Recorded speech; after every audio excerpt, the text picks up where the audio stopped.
Colonel Hargrove grabbed Ava by the collar and slammed her back against the metal wall of the command tent so hard the whole structure shook. "You think this is a war movie, Private?" He snarled, his face inches from hers, spit hitting her cheek. "You picked up a weapon you were never authorized to touch. You took a shot nobody ordered you to take." He shoved her again harder. "You are a box carrier. That is all you are. And when I'm done with you, you'll be lucky to be carrying anything at all." Behind him, 8 soldiers stood in silence. 8 soldiers whose lives Ava Morales had saved 24 hours ago. Before we go any further, if this is your first time here, hit that subscribe button and follow this story all the way to the end. Drop a comment and tell me what city you're watching from. I want to see how far this story travels. Now, let's go back to where it all started. Private Ava Morales had a system. Every morning at 0500, she was already up before her alarm, lacing her boots in the dark, running the same mental checklist she had run every single day for the past 6 months. Ammunition crates, check. Medical supply bags, check. Water purification tablets, radio batteries, MRE rations, spare comms equipment, check, check, check, and check. She didn't need anyone to tell her what to do. She already knew. She had already known. That was the thing about Ava, that nobody around her bothered to notice she was 3 steps ahead of every request before the request was even made. But being 3 steps ahead didn't make you visible in Task Force Phantom. Nothing made you visible in Task Force Phantom unless you carried a rifle and a kill count. She had learned that within her first week. She had learned it from the way Sergeant Decker looked through her when she handed him his ammunition like she was a vending machine and not a person. She had learned it from the way the team ate together at one end of the mess and she sat alone at the other. Not because anyone told her to, but because the message was so clear it didn't need to be spoken. Supply runners weren't soldiers. They were furniture. Necessary, yes. But furniture doesn't get a seat at the table. Furniture just holds things up while real people do real work. Ava was 23 years old and she had been furniture for 6 months. She was getting very tired of it. What nobody knew, what she had never told a single person in that camp, was that during her basic training evaluation, she had outscored every other recruit on the rifle range. Not by a little, by a lot. Expert marksman. The kind of score that makes an instructor stop and look twice, then look at you, then look back at the paper because the numbers don't line up with the person standing in front of them. She wasn't big. She wasn't loud. She didn't walk around with the swagger that the other high scorers carried like a second uniform. She was quiet and she was precise, and she put every bullet exactly where she meant to put it every single time. Her commanding officer at the time had written one line in her file: impressive range scores, assigned to supply logistics per unit needs. And that was that. She never questioned it out loud. She was 22 at the time, and she had been raised to believe that you put your head down and you do the job you are given, and eventually the right people notice. Her grandmother had told her that. Her mother had told her that. Every woman in her family had lived by that rule and had the quiet dignity to show for it. What none of them had told her was that sometimes the right people are too busy looking at the wrong things to ever notice anything at all. The day everything changed started like every other day. 0500, boots laced, checklist running. She was halfway through loading the second ammunition crate into the transport vehicle when she heard Corporal James Reed behind her. Everyone called him Reed, whistling low and slow, which was never a good sign. Reed only whistled when something was wrong. It was his tells, the same way some people bite their nails or tap their fingers. Reed whistled. "What?" Ava said, not turning around. "Satellite intel," Reed said, dropping his voice even though there was nobody close enough to hear them. "Word is the enemy has been repositioning, moving a shooter team into the ridge above Sector 7. Ava turned around then. "How confirmed?" "Confirmed enough that Morrison's called an emergency brief for 0630. She looked at him. "You're telling me because..." Reed shrugged, but his eyes weren't casual. "Because your route today runs through Sector 7. She let that sit for a second. "I'll radio in before I move," she said. "Yeah." He didn't sound convinced. "Do that." She went back to loading the crate, but her hands had slowed down without her telling them to. Sector 7. She knew that quarter. She had run it 11 times in the past 2 months. It was tight, rocky, with only 2 points of actual cover if something went wrong. The kind of route that was manageable on a calm day and catastrophic if someone with a long rifle was sitting above you on that ridge. She told herself it would be fine. She told herself that at 0600. By 0930, it was not fine. The emergency brief had ended 30 minutes earlier than she expected, which meant the timeline had moved. Morrison had pushed the main team into Sector 7 ahead of schedule, a quick strike and retreat operation targeting a weapons cache. The intel said was 3 hours from being moved. Task Force Phantom was the blade fast and precise. Ava's job was to follow 2 kilometers behind with the secondary supply rig, wait for the extraction signal, and be at the rally point when they came out the other side. Simple. Clean. She had done it a dozen times. She was parked behind a rock formation, engine off, waiting when she heard it. Not an explosion, something worse than an explosion. Silence. The radio had been alive with Phantom's comms, short clip, professional. She had been monitoring on her earpiece the way she always did, not because she was supposed to, but because it helped her anticipate what they would need when they came out. And then mid-sentence, mid-operation, the comms went to static. She sat very still. 1 second, 2 seconds. Then she heard it through the static. Not words, not clean transmission, but sound. Someone yelling. A burst of gunfire so dense it hit like a wall. And then Morrison's voice cutting in and out, cracked and urgent, in a way she had never heard from him in 6 months. Phantom, we have contact, Northeast Ridge. Multiple shooters. Park is down. I repeat, Park is down. Park. Sergeant Daniel Park. The sniper. The best shot in the entire unit. And that was not flattery, that was fact. The man could thread a needle at 1,000 meters and do it in a crosswind. He was the reason Task Force Phantom operated the way it did, aggressive, close, trusting that Park on the ridge would neutralize any threat before it became a threat. The whole team's tactics were built around his eyes and his trigger finger.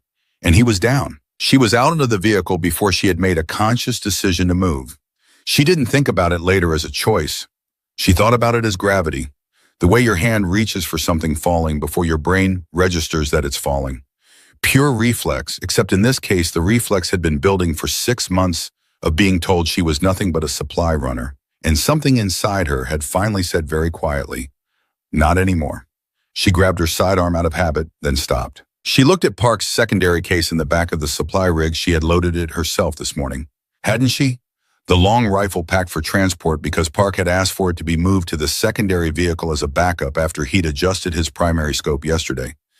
It was there because she had put it there, because that was her job. Logistics, knowing where things were.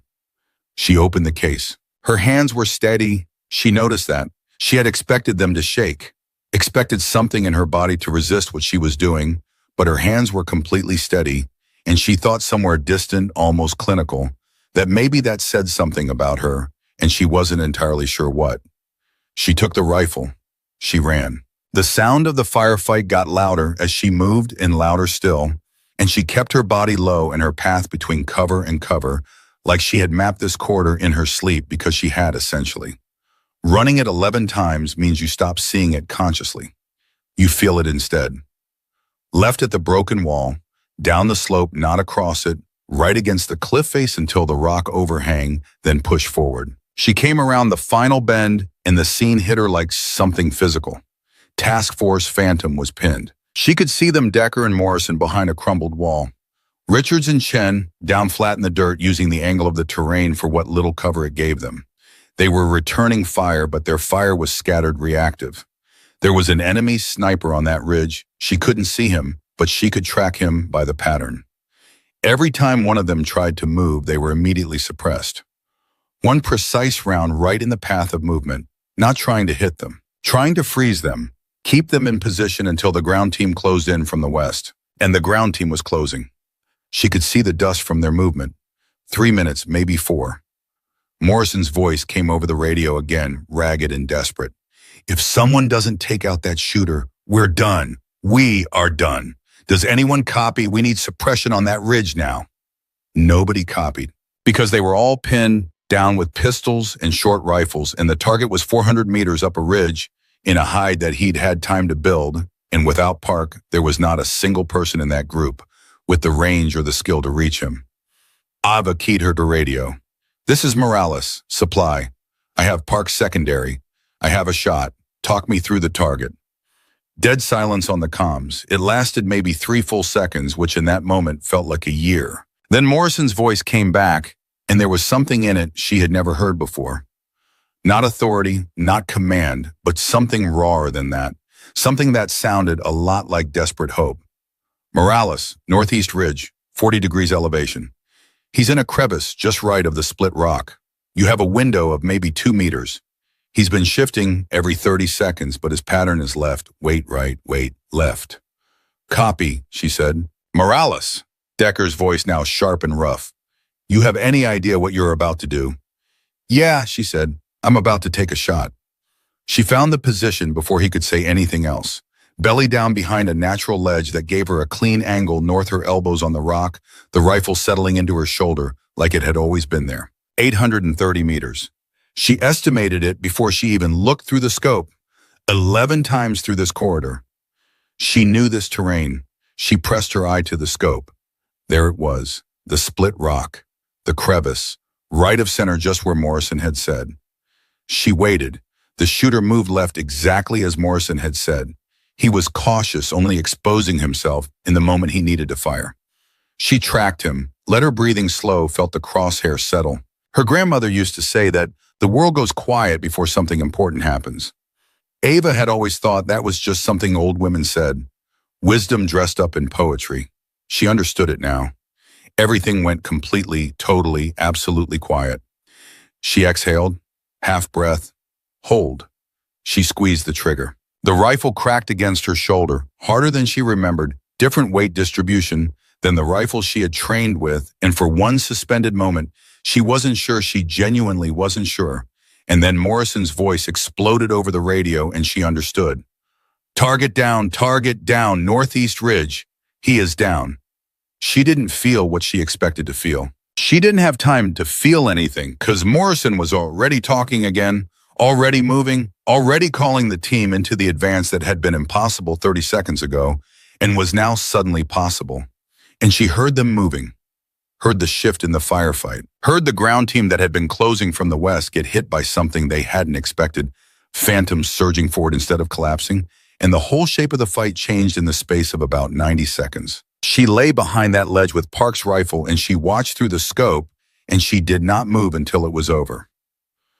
It was over in 11 minutes. 11 minutes from the moment the target on the ridge went down to the moment the last gunshot echoed off the canyon walls, and the silence came back, a different silence this time, not the held breath silence of a fight in progress, but the exhaled silence of a fight that had ended. She heard them before she saw them. Boots on rock. Decker's voice still sharp, but no longer frantic, relaying positions. Morrison calling for a medical assessment on Park, who was alive. She heard that alive, but badly wounded, and that fact hit her somewhere private and tender, and she pressed her eyes shut for exactly 1 second, and then opened them again. She got up. She walked around the edge of the rock, rifle lowered, slung properly the way she had been trained. The team saw her at the same moment, all of them, and she watched something pass across their faces in sequence: recognition, confusion, calculation, and then something she had never seen any of them direct at her before. Respect. Not the comfortable automatic kind. Not the kind you give someone after they've done something expected. The kind that comes out hard and reluctant and real because the person in front of you has just done something you didn't know was possible, and your whole picture of them has to rearrange itself in real time. Decker stared at her for a long moment. 800 meters, he said. It wasn't a question. 830, she said. He made a sound that wasn't quite a laugh and wasn't quite something else. He looked at her the way you look at a stranger. Not in a bad way, in the way of someone who has just discovered that a person they thought they knew completely was actually someone they didn't know at all. Morrison stepped forward. He was a tall man, Lieutenant Colonel David Morrison, broad-shouldered and weathered in the specific way of someone who had spent 20 years making hard calls in hard places. He looked at Ava for a moment, and then he looked at the rifle slung over her shoulder, and then he looked back at her. That was Park's secondary, he said. Yes, sir. You loaded the secondary vehicle this morning. Yes, sir. You knew it was there. Yes, sir. He held her gaze for another long moment. Then very quietly, so that only she could hear it, he said, that shot just saved my life, and every life standing behind me. She didn't know what to say to that. She had never been the person someone said that to. She had been the person who handed other people what they needed so they could be that person. She said the only thing she could think of. It was the right shot to take, sir. Morrison nodded slowly. Something shifted in his expression. He looked like a man making a decision, the kind of decision that he knew he was going to have to explain to someone with more stars on his shoulder. He looked like a man deciding whether or not to care about that. Apparently, he decided not to. Get Park stable for transport, he said, turning to the rest of the team. Morales, you're on point with me until we hit the rally point. You keep that rifle. She didn't move for a second. Sir, she said, you heard me. She had heard him. She moved. She moved, and she didn't look back at the ledge, and she didn't look at the place on the ridge where a man had been alive and was no longer alive because she had made a choice and executed it with precision, and she told herself that she would look at all of that later. That later was when she would let herself feel the full weight of what had happened today. But right now there was a team to get out of a canyon and a wounded man who needed to reach a medical facility and a job to do. She had always been very good at doing the job. What she was only now beginning to understand was that the job had never really been carrying boxes. Not for her, not ever. It had just taken one impossible shot on a ridge above Sector 7 for the rest of the world to figure out what she had quietly known for a very long time. The problem with being invisible for 6 months is that the moment you become visible to everyone, including the people who preferred you invisible. She didn't know about Colonel Hargrove yet. She didn't know that back at the main base 40 kilometers away, a man with a very different read on what had happened today was already making phone calls, already drafting memos, already assembling the case for why what Private Morales had done was not heroism, but insubordination. Why the correct outcome of today was not commendation, but censure. She didn't know any of that yet. She just walked through the canyon with Park's rifle on her shoulder, and Morrison 2 steps to her left, and for the first time in 6 months, she walked like she was exactly where she was supposed to be. She was 23 years old. She had just made an 830-meter kill shot with a rifle she had never been assigned to carry in a firefight. She had not been ordered to enter saving the lives of a team that had never once looked at her like she was a real soldier. And she was still walking. That mattered. She told herself it mattered. That whatever was coming next, whatever reckoning waited for her back at base, she had made that shot, and they had all made it out, and Park was alive. And those 3 facts stood on their own solid and real, regardless of what came after. The rally point was 20 minutes on foot. She made it in 16. Reed was waiting with the transport vehicle. He saw her come around the corner with the team, saw the rifle, saw Morrison's position relative to her, and his face went through the same rearrangement she had watched happen to Decker and the others. She saw the moment he understood. He met her eyes. He nodded once. It wasn't much, but it was something. The vehicles loaded. Park was secured in the back of the first transport, unconscious, but stable, his breathing even. Someone had put a blanket over him, and she noticed the small human decency of it, and felt something loosen in her chest that she hadn't known was tight. She climbed into the passenger seat of the second vehicle. Morrison climbed in beside her and started the engine and pulled onto the road, and for the first 15 minutes, nobody spoke. Then he said without looking at her, "Where did you learn to shoot like that?" "Basic training," she said. "What was your range score?" she told him. He was quiet for a moment. "Who evaluated you?" She told him that too. Another silence. "And they put you in logistics." "Supply runner, yes, sir." He said something under his breath that she didn't catch and didn't ask him to repeat. They drove in silence for another few minutes. Then Morales, "When we get back to base, I need you to write up everything that happened today. Everything. Your position, your read on the target, your shot process, all of it. I want it detailed. I want it accurate. And I want it done before anyone else gets to you." She looked at him. "Gets to me." He glanced over. His expression was careful, the way a man looks when he is choosing how much truth to let out at once. "There are people who are going to have opinions about today," he said. "I want your record on file before those opinions start taking shape." She understood what he was telling her, even if he was being careful about how he told it. She was not naive. She had grown up a brown girl in a system that had very fixed ideas about where people like her fit and what they were allowed to be, and she knew exactly what it felt like when the system decided that your success was a problem to be managed rather than a fact to be acknowledged. She had just made a shot that saved 8 lives, and someone was already figuring out how to make that her fault. "I'll write it up, sir," she said. "Good." He looked back at the road. "You did something extraordinary today, Morales. I want that on record before anyone gets the chance to call it something else." She pressed her back against the seat and looked out the window at the landscape moving past. The rifle was across her knees. She did not put it down. She hit the wall and she did not fall. That was the thing. That was the part that nobody in that tent expected, including Hargrove. He had shoved her hard enough that her shoulder blades cracked against the metal panel, and the whole frame of the tent shuddered, and every person in that room went completely rigid, and Ava Morales did not slide down the wall, did not grab for something to steady herself, did not make a sound. She just stood there, back straight, eyes on him. Hargrove stared at her. Something moved in his face, not embarrassment. Men like Hargrove didn't do embarrassment, but something close to frustration. The frustration of a man who has applied force and not gotten the reaction the force was supposed to produce. "Dismissed," he said. She didn't move immediately, and that half second of stillness was its own statement. Then she turned, picked up her cap from the floor where it had fallen, put it back on her head with both hands, squared it, and walked out of the tent. The cold air outside hit her face and she kept walking. She walked past the motor pool, past the medical bay, where she could see the light on through the canvas, past the row of sleeping tents, all the way to the far edge of the compound, where the supply vehicles were parked in a line. She stopped at the third one, her vehicle, the one she ran every day, and she put both hands flat on the hood, and she breathed.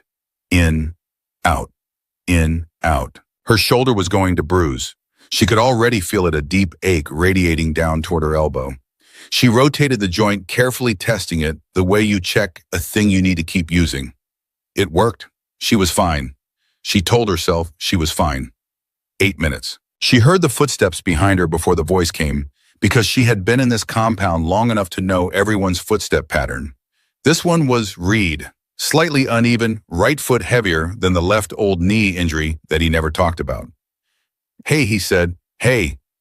He came and stood next to her, not touching, not making a big production of it, just standing there the way he had stood next to her 100 times while they loaded vehicles in the dark.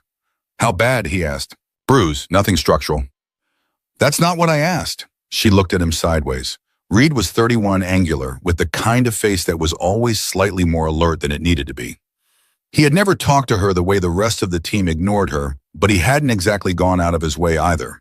He occupied the middle space, the polite distance, the careful neutral.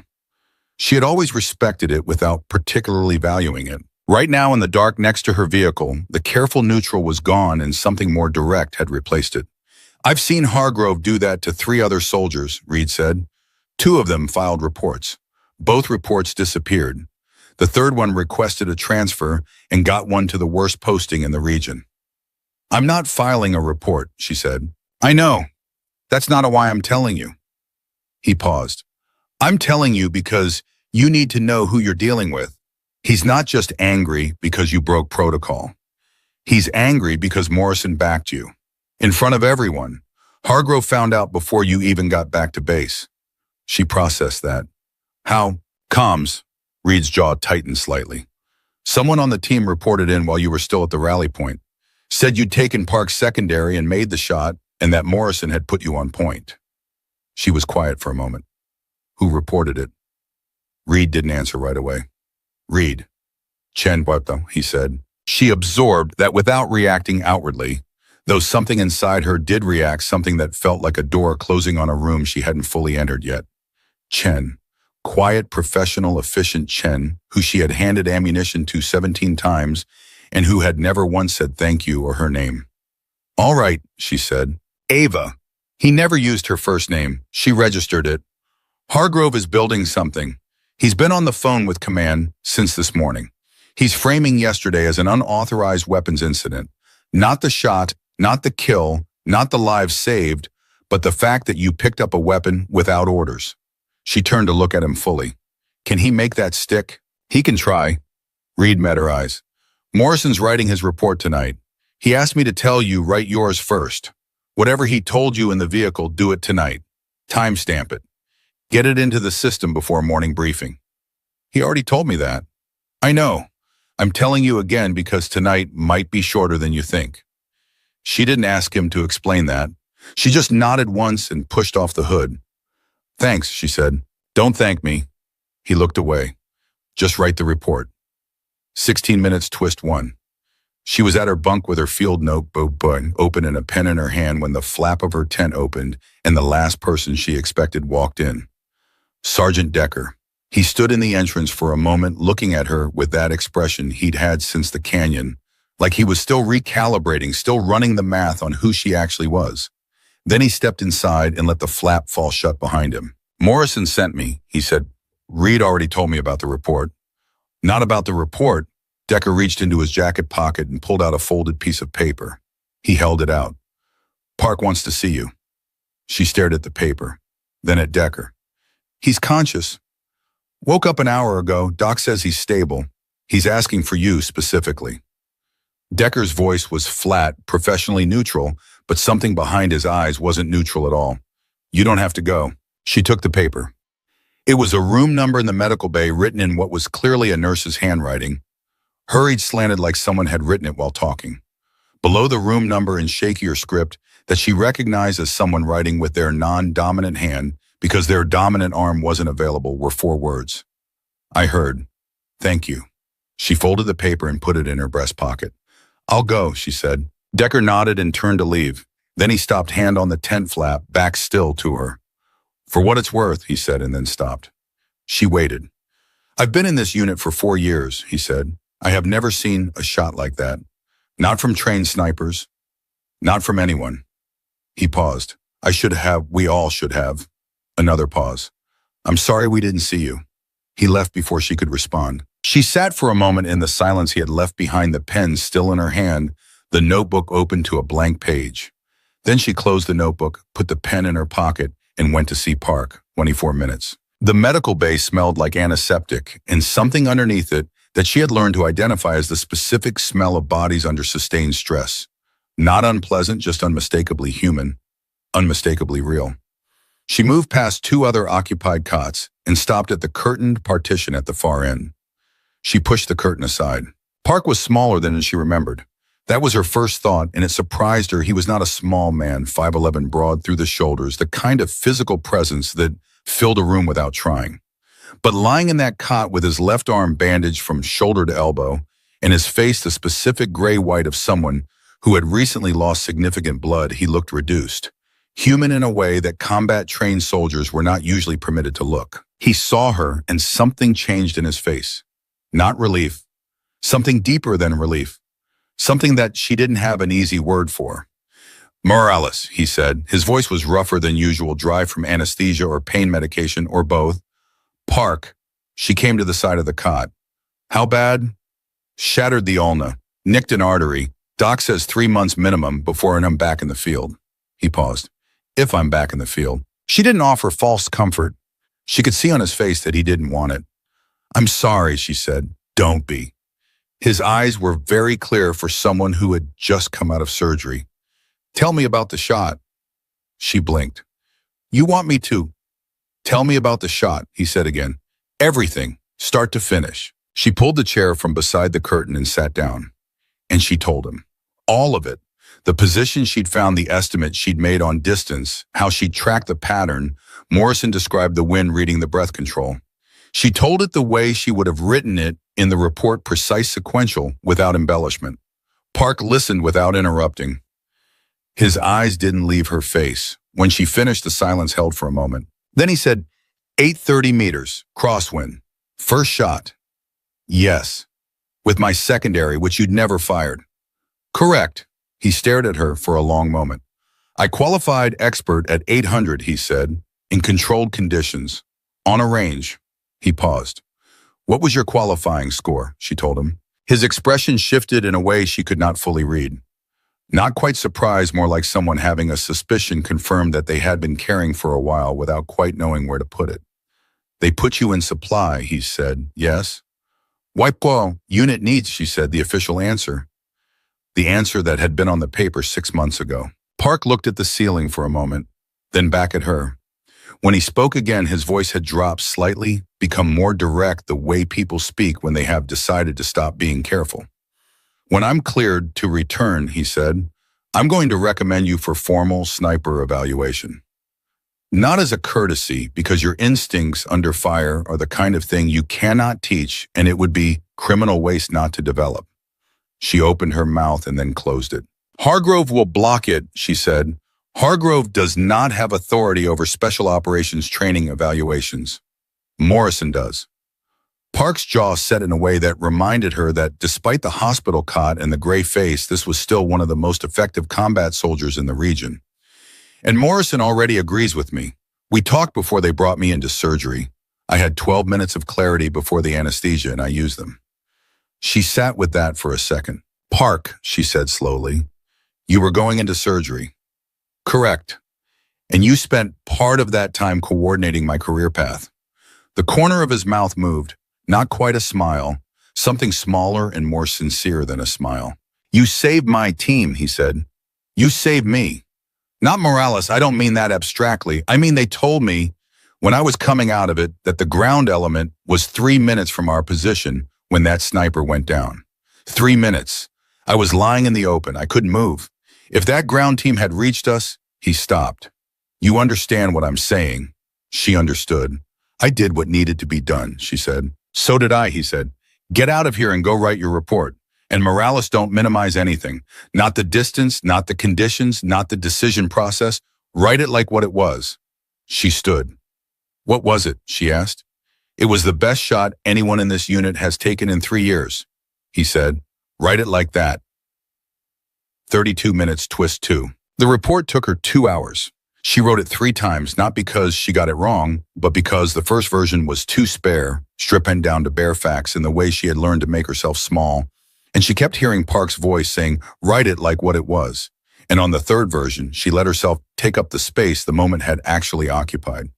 She submitted it to the secure system at 0147. She was asleep by 0215. She was woken at 0330 by Reed's hand on her shoulder and the low, urgent sound of his voice saying her name, and she was upright before she was fully conscious, body responding to the tone before her brain caught up to the words. What? She said. Hargrove's called an emergency disciplinary hearing. 0400. She stared at him in the darkness. That's in 30 minutes. I know.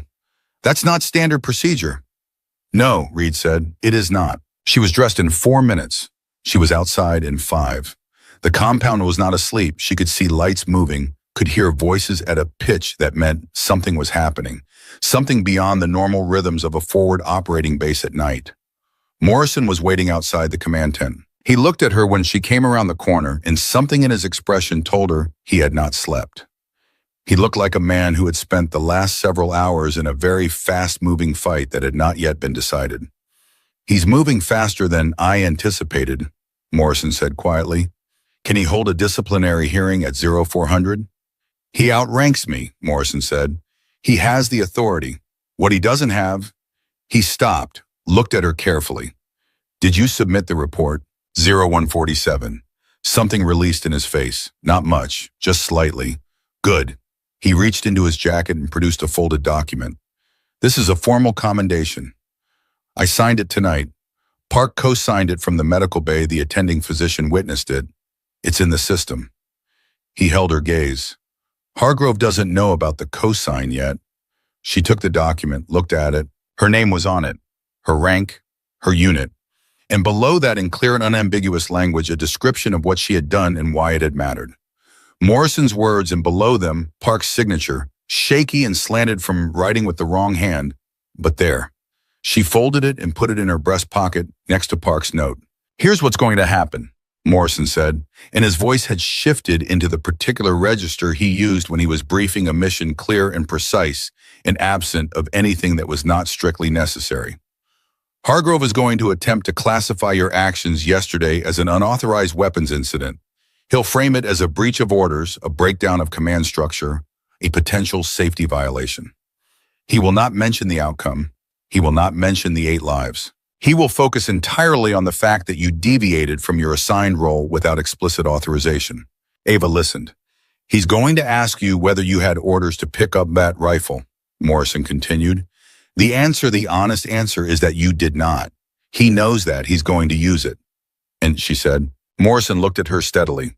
And I am going to argue that the circumstances created an emergency exception that is entirely supported by standing rules of engagement, which they do, which it is.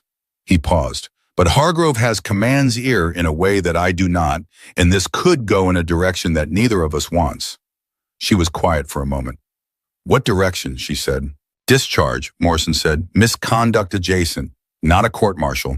He doesn't have enough for that, but the kind of mark that follows a service record, the kind that closes doors. The words sat between them in the cold air. Discharge. She breathed through her nose. Slow, controlled, the way she had breathed before she squeezed the trigger yesterday.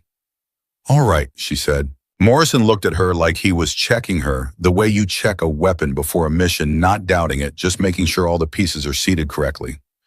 You're not afraid, he said. It was not quite a question. I'm terrified, she said, but afraid and terrified are not the same thing. He studied her for another moment. Then he said, let's go. 40 minutes audience hook. The hearing was held in the largest interior space in the command structure, not because there were many people present, but because Hargrove understood staging.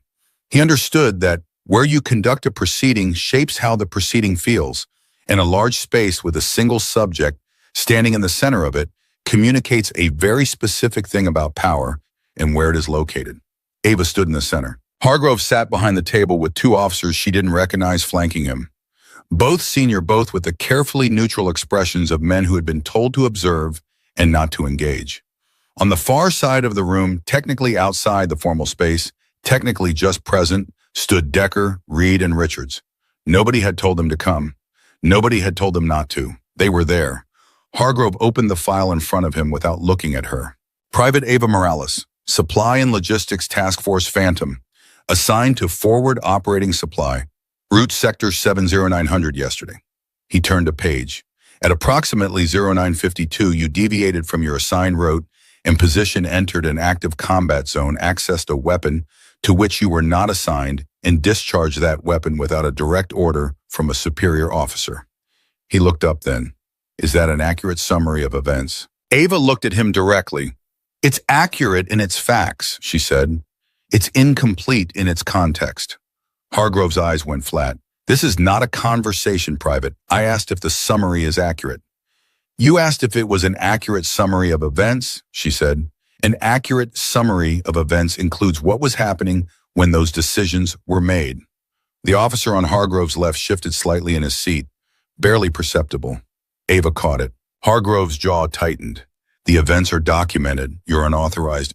The team's sniper was down, Ava said. The team was pinned. An enemy ground element was 3 minutes from their position. There was no authorized sniper available.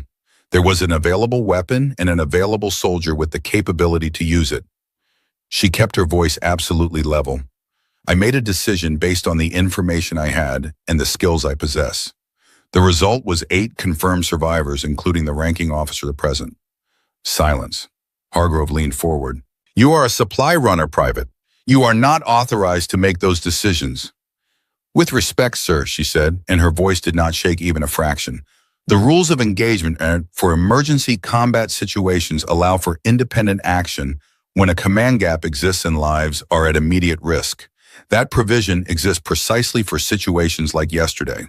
Hargrove's face had gone very still, the kind of still that isn't calm, but is instead the surface tension on something that wants to boil. Where, he said slowly, did a supply runner learn to cite rules of engagement? I read, she said. One of the flanking officers made a sound that could have been a cough. Hargrove turned to Morrison. Lieutenant Colonel, you had a supply runner reading rules of engagement. I had a soldier serving in my unit, Morrison said from his position to Ava's right. As far as I'm aware, reading is not a restricted activity. This is not... Hargrove stopped. Reset. Morrison, your formal commendation has been noted. It has also been flagged as potentially premature given the active investigation. The commendation was countersigned by Sergeant Park, Morrison said, from the medical bay. 40 minutes post-surgery. A pause. The officer on Hargrove's right looked up from his notes. Hargrove looked like a man recalculating, rapidly, with numbers that were not adding up the way he needed them to add up. Park is, he started, the most decorated soldier in this unit, Morrison said, with an impeccable performance record, whose life was saved by the action we are currently discussing. He let that sit. Both his commendation and mine are in the formal record, time-stamped from last night. The room was very quiet. Ava did not move. She stood exactly as she had been standing since she walked in, weight even hands at her sides, looking straight at Hargrove, and she thought somewhere beneath the fear that was real, and the clarity that was also real, that she had spent 6 months making herself invisible, and that she was never doing that again. Whatever happened in this room, whatever came after, she was never doing that again. Hargrove looked at her. She looked back. He was a powerful man, and she was a private with a bruised shoulder and a supply route, and the math of that should have been simple, except that her report was time-stamped at 0147, and Park's signature was on a commendation filed before 0200, and 8 soldiers had come out of Sector 7 alive, including the lieutenant colonel currently standing 4 feet to her right. And in the corner of the room, 3 members of Task Force Phantom had shown up at 0400 on no orders for no official reason and stood there. The math was not simple. Hargrove closed the file. This hearing is temporarily suspended pending review of all submitted documentation. His voice had gone careful, professional, stripped of the previous heat. Private Morales, you are restricted to base pending the outcome of that review. You are to have no contact with any member of Task Force Phantom on operational matters. He picked up the file. Dismissed. She turned and walked toward the exit. She was 3 steps from the door when Hargrove's voice came again, lower this time, aimed at her back rather than the room. This isn't over, Private. She stopped. She did not turn around. No, sir, she said clearly to the tent wall in front of her. It isn't. And she walked out. Reed fell into step beside her almost immediately, close enough that his shoulder touched hers briefly, a small, solid contact that communicated something she didn't have words for and didn't need them for. Decker was 2 steps behind. Then Richards. Nobody spoke until they were far enough from the command tent that their voices couldn't carry. Then Decker said, for the record, citing rules of engagement to Hargrove's face at 0400, that was the ballsiest thing I have seen in 4 years of active deployment. She almost laughed, something that was shaped like a laugh but had too many other things in it to be purely that. I wasn't trying to be ballsy, she said. I was trying to be accurate. Same result, Reed said. She looked at the sky. It was beginning to lighten at the edges, that particular gray-purple that came before the first real color of dawn, the moment the night begins negotiating with the day about who gets the sky next. She thought about Park in the medical bay. She thought about Morrison's expression when she'd said, afraid and terrified aren't the same thing. She thought about the bruise on her shoulder and the weight of the rifle across her knees in the vehicle coming back from the canyon. She thought about the shot, 830 meters, first round. The feeling she had not let herself feel since she'd squeezed the trigger finally arrived now quietly without drama. Not pride exactly, but something adjacent to it. Something that felt like standing up to full height after being in a crouch for a very long time. Something that felt in the most private and unexpectedly profound way like recognition. She had always known who she was. The problem had been everyone else. The day was coming now, gray turning silver at the horizon, the compound beginning to stir with the sounds of morning routine. And somewhere in that compound, a man with a file and a phone and institutional power was preparing his next move. She knew it. She felt it the way you feel weather before it arrives. Whatever was coming, she was not going to be invisible for it. She turned to Reed and Decker and Richard standing behind her in the early light. I need coffee, she said, and then I need to think. Decker nodded once. Medical bay kitchen. Park convinced the night nurse to keep a pot going. She looked at him. Park convinced her from a post-surgery hospital cot. The man is persuasive, Decker said. She walked toward this medical bay, and the 3 of them walked with her, and the sky continued to negotiate with itself at the edges, and somewhere in the distance, the first bird of morning made its sound in the silence before the world fully woke up.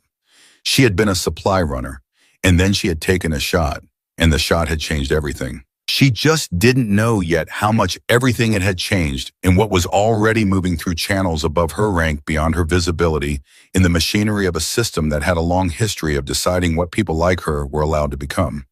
She was about to find out. The coffee was bad. It was always bad in a forward operating base, too strong, too bitter, made in a machine that hadn't been properly cleaned since the unit arrived. But Ava drank it standing up in the corner of the medical bay kitchen, and she was grateful for it in the specific way you are grateful for something ordinary when the extraordinary has been happening for too long without a break. Decker leaned against the opposite wall with his arms crossed, watching her in a way that was no longer the way he used to watch her. That much had changed, at least. Before, when he looked at her, there had been nothing behind the look. No read, no calculation, no real attention. She had been furniture to Decker the same as she had been furniture to everyone. Now he looked at her the way he looked at situations he was trying to understand. Like she was a problem he was actively working. She didn't mind it. She had spent 6 months being not looked at. Being looked at, even in this complicated way, felt like oxygen. Hargrove's going to go to General Briggs, Decker said. That's his next move. You know this, Morrison asked from the doorway. He had followed them without announcement, appearing in the entrance, with his jacket still on, and his expression still carrying the controlled urgency of the hearing. I know Hargrove, Decker said. Briggs is his man, has been for 7 years. If Hargrove wants this buried, Briggs is the shovel. Morrison looked at Ava. She was looking at the coffee in her cup. Morales, he said. She looked up. How are you holding up? She considered lying, considered giving him the clean, competent answer. Then she thought about Park's voice saying, write it like what it was, and she said, I'm processing. Processing what specifically? The fact that I saved 8 lives 2 days ago and I might be discharged for it. She said it without self-pity, just as fact, the way you state coordinates. I'm processing the gap between those two things. Reed made a sound low in his throat. Not a word. Just a sound that meant he heard her. You are not going to be discharged, Morrison said. You don't know that. No, he admitted. I don't know it with certainty, but I know that I will spend every piece of authority I have to prevent it, and I know that Park will do the same, and I know that the documentation we filed last night is solid. He paused. What I need to know is whether you trust that process. She looked at him for a long moment. I trust you, she said. I don't trust the process. Morrison held her gaze. Then he nodded slowly, like that was the honest answer, and he respected the honest answer, even if it wasn't the comfortable one. Fair, he said. 8 minutes audience hook. It was Reed who heard it first. His head came up suddenly sharp and alert, the way an animal lifts its head when it catches a scent on the wind. He held up one hand, the gesture everyone on the team recognized, and the room went silent. Voices, outside, coming toward the medical bay. Not ordinary voices. The specific cadence of official movement, multiple people walking with purpose in the same direction. The kind of sound that in a military compound means something is happening that was not on any schedule. Morrison moved to the entrance and looked out, and whatever he saw made him step back from the entrance immediately and turn to face the room. Briggs, he said, one word, everything in it. Ava set her coffee cup down on the counter with a sound that was very small and very final. General Briggs did not look like what she expected. She had built a picture in her head from context Hargrove's superior, Hargrove's ally. The man with the shovel in the picture had involved someone physically imposing, theatrically authoritative. What came through the entrance of the medical bay kitchen was a trim, quiet man in his late 50s with close-cut gray hair and eyes that moved quickly and cataloged everything they touched. He was followed by 2 aides, and behind the aides, Hargrove, whose expression was that of a man who has played his highest card and is waiting to see the board change. Briggs looked at Morrison first. David, he said, not a greeting, a marker, establishing that they were in the kind of relationship where first names were used, and that relationship had just been activated for purposes of what was about to happen. General, Morrison said. Then Briggs looked at Ava. He studied her for exactly the amount of time it takes to form a real impression of someone, not a glance, not a stare, but the specific focused attention of a man who has learned to read people quickly and accurately because his career has required it. You're Morales, he said. Yes, sir. You made the shot. Yes, sir. 830 meters. Hargrove tells me 800. I want to hear it from you. She blinked. Of all the things she had expected him to lead with, this was not it. 830, she said, estimated from 11 prior runs of that car rider, confirmed by Morrison's post-incident position assessment. Briggs glanced at Morrison. Morrison confirmed with a single nod. Briggs looked back at Ava. Hargrove tells me you acted without orders. In a command gap, she said. Yes, sir. He tells me you had no formal sniper training. Expert marksman qualification, basic training, no formal advanced sniper course. And you made an 830-meter confirmed kill on a first shot in the field conditions with an unfamiliar weapon. Yes, sir. Briggs was quiet for a moment. Then he turned to Hargrove and said in the same level tone he'd been using throughout, Richard, step outside. Hargrove's face moved a flash of something that was not quite shock, but was adjacent to it, the look of a man who has been removed from a play he was directing. He controlled it almost immediately, brought the professional surface back up, and walked out with the two aides. The entrance flap fell shut. Briggs pulled the single chair in the room away from the wall and sat down. He looked suddenly less like a general and more like a tired man in his late 50s who had been woken at an unreasonable hour and had not yet had sufficient coffee. Sit, he said to Ava. She sat on the edge of the nearest counter. Morrison stayed standing, arms at his sides. Here is my problem, Briggs said to neither of them specifically, more to the middle space between them. I have a situation that contains two entirely true and completely incompatible facts. Fact 1, Private Morales deviated from her assigned role and accessed a weapon without direct authorization. That is a breach of protocol. It is technically actionable. He paused. Fact 2, that breach of protocol resulted in the survival of 8 soldiers, including a lieutenant colonel and the unit's primary sniper. It also produced one of the most impressive individual marksmanship incidents in this theater of operations in the past 18 months. Another pause. Hargrove wants me to resolve those 2 facts by pursuing the first one and ignoring the second. I am not inclined to do that. Ava kept her expression still. Morrison exhaled. However, Briggs said, and the word carried weight, I cannot simply set a precedent that soldiers can operate outside their designated roles whenever they personally judge the situation to warrant it. That is its own category of operational risk. He looked at Ava directly now. You understand that? I understand it, she said. I'd make the same decision again. Briggs looked at her steadily. I know, he said. That's actually what makes this manageable rather than complicated. 15 minutes twist 1. What Briggs said next changed the shape of everything. He said it quietly without ceremony, the way people deliver the things they have already fully decided before the meeting began. I spoke to the Special Operations Training Command this morning at 0300. He reached into his jacket, not a file, not a document, just a small folded paper with handwriting on it that he glanced at and then folded again. I described the shot, the conditions, your qualification score from basic training, your 6 months of operational observation in a forward unit, and I asked them a direct question. He looked at her. Their answer was also direct. If the scores in the field incident are what the documentation says they are, Private Morales should have been in sniper evaluation 18 months ago. The room was completely silent. Ava did not move. 18 months ago, she said carefully, I was in basic training. From basic training, Briggs said without inflection. The qualification scores should have flagged you immediately for advanced evaluation. They did not. That is an administrative failure that occurred before you ever arrived at this unit. He looked at Morrison. It is not a failure of this unit. Morrison said nothing, but something moved in his jaw.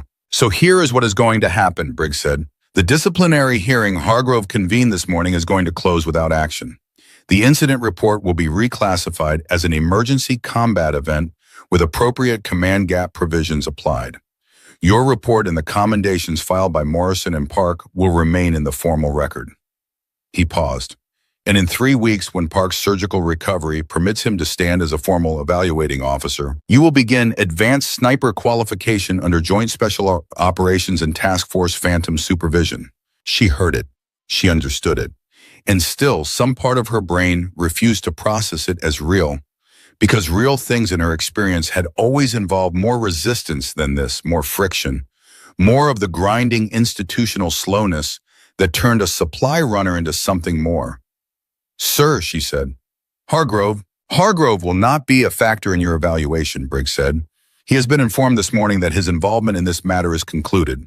His concerns about protocol have been noted and addressed in the reclassification. Something passed through Briggs's eyes, brief, complicated. Richard Hargrove is an excellent logistical commander. He is not someone I want near special operations personnel decisions. She processed that. Then she said the only thing that was honest. Why are you doing this? Briggs looked at her for a moment. Then he said, because I have spent 31 years watching capable people get lost in systems that weren't built to find them. And I am at a point in my career where I would rather spend my authority correcting that than preserving the comfort of people who benefit from ignoring it. He stood up. Also because 8 soldiers are alive and I am not interested in punishing the reason for that. He moved toward the entrance, stopped. Morales, one more thing. Sir, what were you thinking? And he said, in the moment before you took the shot?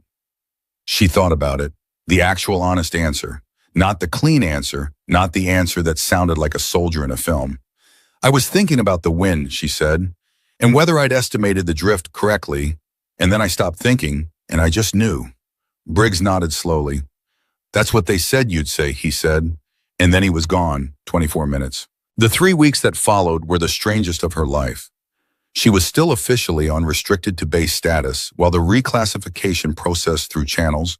Paperwork moved slowly even when generals pushed it, which meant she was not running supply routes, was not carrying boxes, was not doing the job she had done every day for 6 months. She was for the first time in her military career unassigned. It felt like standing in a doorway, neither in nor out. She spent the time in the gym on the range, the base range, the short one, a fraction of the distances she would eventually be expected to work at, and in the medical bay, where Park was recovering faster than his doctors had predicted and had opinions about everything. He had commandeered a whiteboard from somewhere and propped it against the wall of his recovery space. And every time she came to see him, there was something new on it. Wind charts, trajectory calculations, breathing exercises drawn in his cramped, precise handwriting, notes on position mechanics, on trigger, discipline, on the psychology of the long shot. What he called the space between decision and execution, the place where most shooters either found their capability or lost it. You already know how to live in that space, he told her on the 4th day. I saw it in how you described the shot. You didn't rush. You didn't force. You inhabited the moment. He tapped the whiteboard. What I'm going to teach you is how to do it consistently, under any conditions. When you're exhausted, when you're injured, when the math is wrong and the conditions are impossible, and you have to do it anyway. Like Sector 7, she said. Sector 7 was your baseline, he said. I want to take your ceiling. She looked at the board, at the numbers, in the diagrams, in the notes that were already covering half the surface, even though Park could barely lift his right arm. Park, she said, you should be resting. I am resting, he said. This is what I do when I rest. Normal people sleep. I'm not particularly interested in normal. He looked at her. Neither are you. That's why you ran into that canyon. She didn't argue with that, because it was true. The thing that had sent her out of the vehicle and into the canyon with his rifle had not been calculation, and it had not been recklessness. It had been something much harder to name, the accumulated weight of 6 months of invisible capability finally reaching the precise moment where staying invisible cost more than it was worth. The moment where the gap between who she was and what she was being allowed to be became intolerable. She had run toward the firefight. She had not run away from herself. What happens, she said slowly, if I get to the evaluation and I can't reproduce it? What if the Sector 7 shot was the once? What if I'm just a supply runner who got lucky once? Park looked at her with the specific patient impatience of someone who has heard the wrong question. You know what the difference is between a sniper and someone who got lucky once, he said. What? The sniper knows why the shot worked. You told me in this room in detail exactly why that shot worked. The wind reading, the breath timing, the pattern recognition, the decision to wait for the left movement instead of the right. That is not luck. Luck doesn't have a mechanism. What you described had a mechanism. He held her gaze. You didn't get lucky. You executed. You just haven't had anyone confirm that to you until now. She sat with that for a moment. Then my grandmother used to say the world doesn't owe you recognition. Your grandmother was right, Park said. The world doesn't owe it to you, but that doesn't mean you stop being what you are while you're waiting for it. 32 minutes twist 2. It was on the 9th day of restricted status that Chen came to find her. She was on the base range single target practice, working through a breath control exercise Park had written on a piece of notepaper and had re-deliver because Park was not yet cleared to leave the medical bay. She heard footsteps approach and stop at a respectful distance, not Reed's uneven gait, not Decker's heavier tread. She fired the round she had been holding, watched it land, then lowered the weapon and turned. Chen stood 6 feet away with his hands in his jacket pockets, and the look of a man who has rehearsed something and is no longer sure of the words. She waited. "I owe you an explanation," he said. "You don't owe me anything," she said. "I reported in," he said, "from the rally point when you came around the corner with Morrison. He stopped. "I didn't do it to hurt you. I want you to know that." She looked at him steadily. "Why did you do it?" Chen exhaled. "Because what you did scared me." He said it with the difficulty of someone saying something true that reflects poorly on themselves. "You were supply, and then you were what you were in that canyon, and I didn't know what that meant.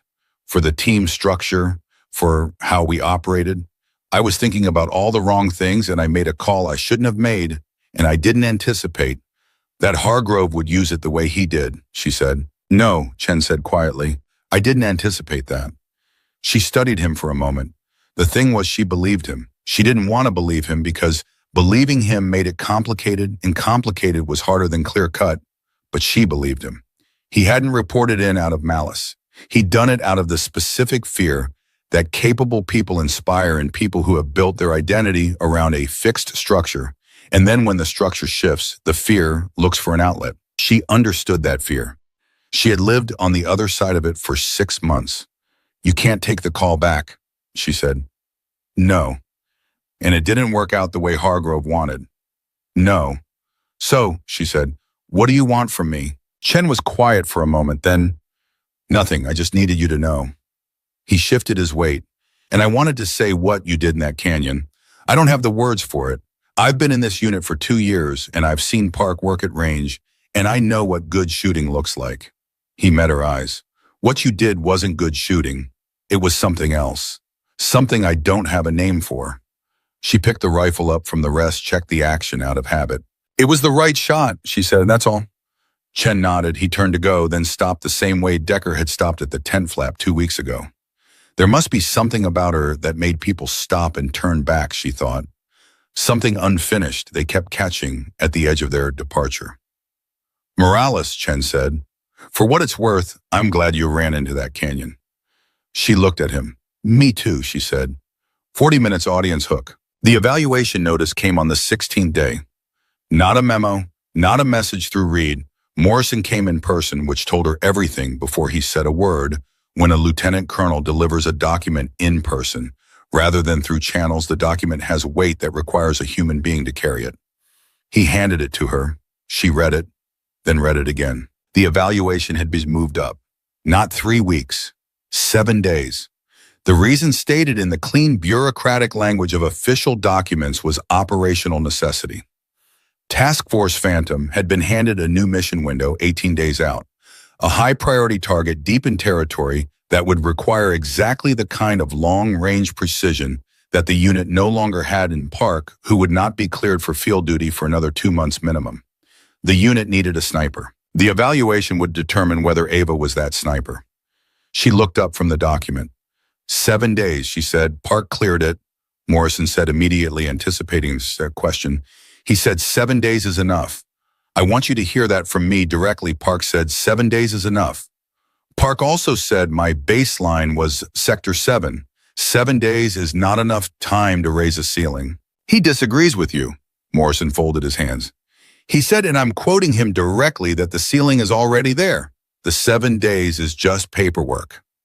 She made a sound, not quite a laugh. He's insane. He's very possibly the best judge of sniper capability in this theater of operations, Morrison said. And he has been working with you for over 2 weeks. I trust his read. She looked at the document again. At her name in official font, followed by her rank, followed by a designation that was not supply and logistics, but something entirely different. Provisional Advanced Marksman Evaluation pending. She had never seen her name next to those words. She wasn't sure how to feel about it, and she wasn't sure she needed to decide yet. Morrison, she said, what happens if I fail the evaluation? He answered without hesitation. You return to supply logistics with a formal note in your file that you were considered for advanced evaluation and did not qualify. Your commendations remain. The Sector 7 incident remains classified as an emergency combat event. Your service record is clean. And the mission, we find another solution. And Hargrove, something moved in Morrison's expression. Not much, just a flicker. Hargrove submitted a formal grievance to Briggs 3 days ago regarding the reclassification, he said. Briggs closed it the same day. A pause. Richard Hargrove is a man who does not accept closed doors gracefully. I want you to know that. I want you to know that this is not over with him, regardless of the evaluation outcome. She absorbed that. I know, she said. And she did know. She had felt it. The quality of Hargrove's anger was not the kind that ran its course. It was the kind that went underground and waited. The kind that was patient in the way only wounded pride can be patient, because wounded pride has nothing but time and a very long memory. But that was a future problem. Right now, there was a document in her hand, in 7 days between her and the evaluation, and Park's whiteboard full of notes waiting in the medical bay. Tell Park I'll be there in 10 minutes, she said. Morrison took the document back. I'll tell him. He started to go. Morrison, Deanity turned. Why does it feel like I've been fighting to prove something that should never have needed proving? He stood still for a moment. The question hung in the air between them, not rhetorical, genuinely asked, genuinely open. Because you have been, he said, simply, without cushioning it. And I'm sorry that's what it took. He held her gaze for one more second. But I'm glad you didn't stop fighting it. He left. She sat for a moment alone. Then she got up and went to see Park for 8 minutes. The next 7 days were the most intense of her life, and she had recently spent a week thinking she was going to be discharged, so the bar for intense was already elevated. Park had a system. She should have expected that Park was a man who organized everything in his systems, but the efficiency and precision of it still caught her off guard. Every morning at 05:30, before anyone else was properly awake, she was in the medical bay running through the mental exercises he had built for her. Position mechanics, breath timing, wind-reading drills that she ran entirely in her head, visualizing targets at distances he specified, calculating adjustments, verbalizing her process. Out loud, he said every morning when she started running the calculations silently, I need to hear your process, not just your answers. Any evaluator worth their certification is going to ask you to explain the shot before you take it. Your instincts are good, but instincts that can't be articulated don't transfer. They don't teach. They don't build. I've never had to explain it before, she said on the third morning. In Sector 7, I just moved through it. In Sector 7, you had adrenaline, an emergency, and 8 lives in the immediate balance, Park said. In an evaluation, you have observers and clipboards and the very specific psychological pressure of being watched and measured. Different kind of pressure requires different kind of mental architecture. How do you handle it? Park shifted his position in the cot. His mobility had improved significantly, though the right arm remained in a sling that he wore with obvious impatience. I remind myself that the shot is the same shot regardless of who is watching it, he said. The physics don't change. The target doesn't know it's an evaluation. The only thing that changes is what's happening in my head, and I control what happens in my head. He looked at her. You controlled it in Sector 7. You'll control it in the evaluation. You make it sound simple. It's not simple, he said. It's disciplined. Those are different things. Simple means it doesn't take effort. Disciplined means you apply effort so consistently that it looks simple from the outside. She thought about that through the rest of the day, through the afternoon range session with Decker, who had appointed himself her unofficial spotter without being asked and without making anything of it, just showing up on the first afternoon and positioning himself appropriately and saying shot parameters in the clip professional tone he used for everything. And through the evening when Reed appeared with food that was marginally better than the standard ration and sat with her while she ate and didn't talk about the evaluation at all, which was its own form of support she hadn't known she needed until he provided it. On the 6th night, the night before the evaluation, she sat at the edge of her bunk and she thought about Hargrove. Not with fear exactly, with the specific alertness of someone who knows the threat is real and has not gone away, only temporarily redirected. Briggs had neutralized him for now, but Briggs would not always be in the room. And Hargrove had 7 years with Briggs and she had approximately 3 weeks. That math didn't close in her favor long term. She thought about what winning the evaluation actually meant. Not just the certification, not just the designation on the paper. She thought about being inside that unit with a function that nobody could overlook, a role that required her capabilities rather than obscuring them. She thought about the mission 18 days out, the high priority target, the territory that would require exactly what she was trying to become. She thought about this bruise on her shoulder from where Hargrove had shoved her against the wall. The bruise had faded to yellow at the edges now. In another few days, it would be gone entirely. She thought about Park saying, "Write it like what it was." She thought about Decker at the tent flap saying, "I'm sorry we didn't see you." She thought about the shot. 830 meters. First round. Crosswind. Unfamiliar weapon. No orders. She lay back on the bunk and looked at the ceiling of the tent and let herself feel fully without the filter she had been maintaining the whole weight of the last 18 days. The hearing room at 0400 with Hargrove's hands on her collar and then his voice at her back saying, "This isn't over." Briggs in the kitchen with his folded paper and his 31 years. Park's whiteboard. Morrison's expression when he handed her the evaluation notice. All of it. She let herself feel all of it. And then she set it down. All of it. She set it down the way you set down a heavy thing you have been carrying so long, you forgot you were carrying it. Not because the weight wasn't real, because she needed her hands free. Tomorrow there was an evaluation, and she was going to pass it. Not for Hargrove, not for Morrison, not for the 8 soldiers whose lives had become the defining fact of her service record. Not even for Park, who had spent 16 days in a hospital bed building her a curriculum because he believed in what she could become. For herself. Because she had always been this. From the first shot on a basic training range when an instructor had looked at a paper and then looked at her and then looked at the paper again. From the moment she had lined up her first round and felt the specific stillness settle over her, like it was the most natural state in the world. She had always been this. Tomorrow the rest of the world was going to find out. The tent was quiet.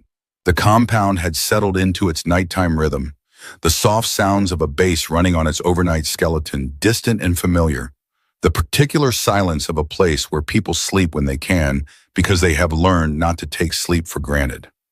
She closed her eyes, and for the first time in 18 days, she slept without difficulty, without her mind running circuits, without the hearing and the document, and Hargrove's voice running on repeat in the dark. She slept like someone who has already made a decision and is just waiting for morning to execute it. Outside, somewhere into the compound, the wind moved in the direction it had been moving in all day north-northeast, approximately 12 miles per hour, with a slight variance at the low level that would need to be accounted for at range. She had already accounted for it. She had accounted for it 3 hours ago, running calculations in her head before she closed her eyes. 7 days, Park had said. The ceiling is already there. She believed him now. She was awake before the alarm. Not the startled, disoriented kind of awake, the clean kind, the kind where your eyes open and your mind is already running, already oriented, already exactly where it needs to be. She lay still for 30 seconds, running the wind calculation she had fallen asleep with, checking it against the sense memory of the air ball she could feel against the tent canvas. North-northeast, still there, maybe slightly stronger than last night. She adjusted the number in her head and filed it. Then she got up. 0515. The evaluation was at 0800. She had 2 hours and 45 minutes, which was exactly what she needed and not a minute more than that. She dressed in the dark by feel the same way she had dressed for 6 months of 0500 supply runs. The muscle memory of it was its own kind of steadiness. Boots laced, jacket on, cap squared. She picked up the rifle case from beside her bunk. Park had arranged for her to have an assigned weapon 2 days into the 7-day preparation, a decision that had required Morrison's signature and had produced a second formal objection from Hargrove that Briggs had reportedly closed without reading, and she walked out into the compound. The cold hit her face and she breathed it in. Reed was already at the range when she got there. She hadn't asked him to be. She had not asked any of them to be anywhere this morning specifically because she hadn't wanted to feel the weight of their expectation added to her own. But Reed was there standing at the observation position with his hands in his pockets, and when she came around the corner and saw him, she felt something shift in her chest that was not resentment and not quite gratitude either, but something in between those two things that she didn't have a clean word for. "You don't have to be here," she said. "I know," he said. She set the case down and opened it. "I'm not going to talk to you," she said, "while I'm running the warm-up. I know that too, he said. She looked at him for a second. He was looking out at the range, not at her, giving her the privacy of his profile rather than his face, and she understood it as the specific courtesy it was. She turned to the range and went to work.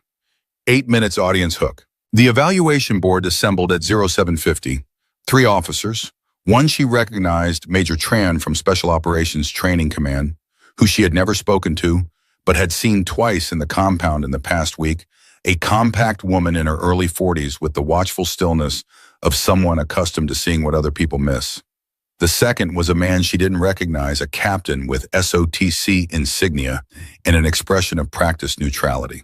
The third was Park. Park was not supposed to be there. He was not cleared for field movement. His doctor had not signed off on anything beyond limited mobility within the medical bay complex.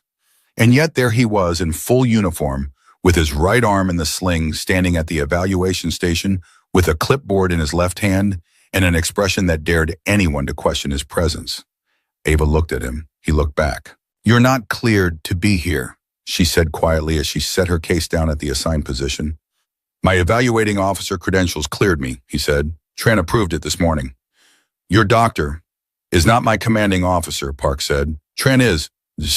He shifted the clipboard. "Stop worrying about my arm and focus on the course." Major Tran stepped forward before Ava could respond, and the official portion of the morning began. Private Morales. This evaluation consists of 4 stages. Stage 1, static target engagement at 400 meters. Stage 2, moving target engagement at 600 meters. Stage 3, multi-target sequence at 800 meters. Stage 4, a field scenario with environmental variables and a time constraint. Tran's voice was clear and precise. No warmth, no chill, purely professional. You will be evaluated on accuracy, process articulation, target acquisition speed, and decision-making under pressure. Sergeant Park will serve as your spotter for the field scenario only. For stages 1 through 3, you operate independently. A pause. Questions? "No, ma'am," Ava said. "Then we begin. 16 minutes. Stage 1 was not a test of her ability. She knew that, and Park had told her that 400 meters was a competency baseline, a floor check the board, making sure she could hit what she aimed at before they started asking harder questions. She ran it clean.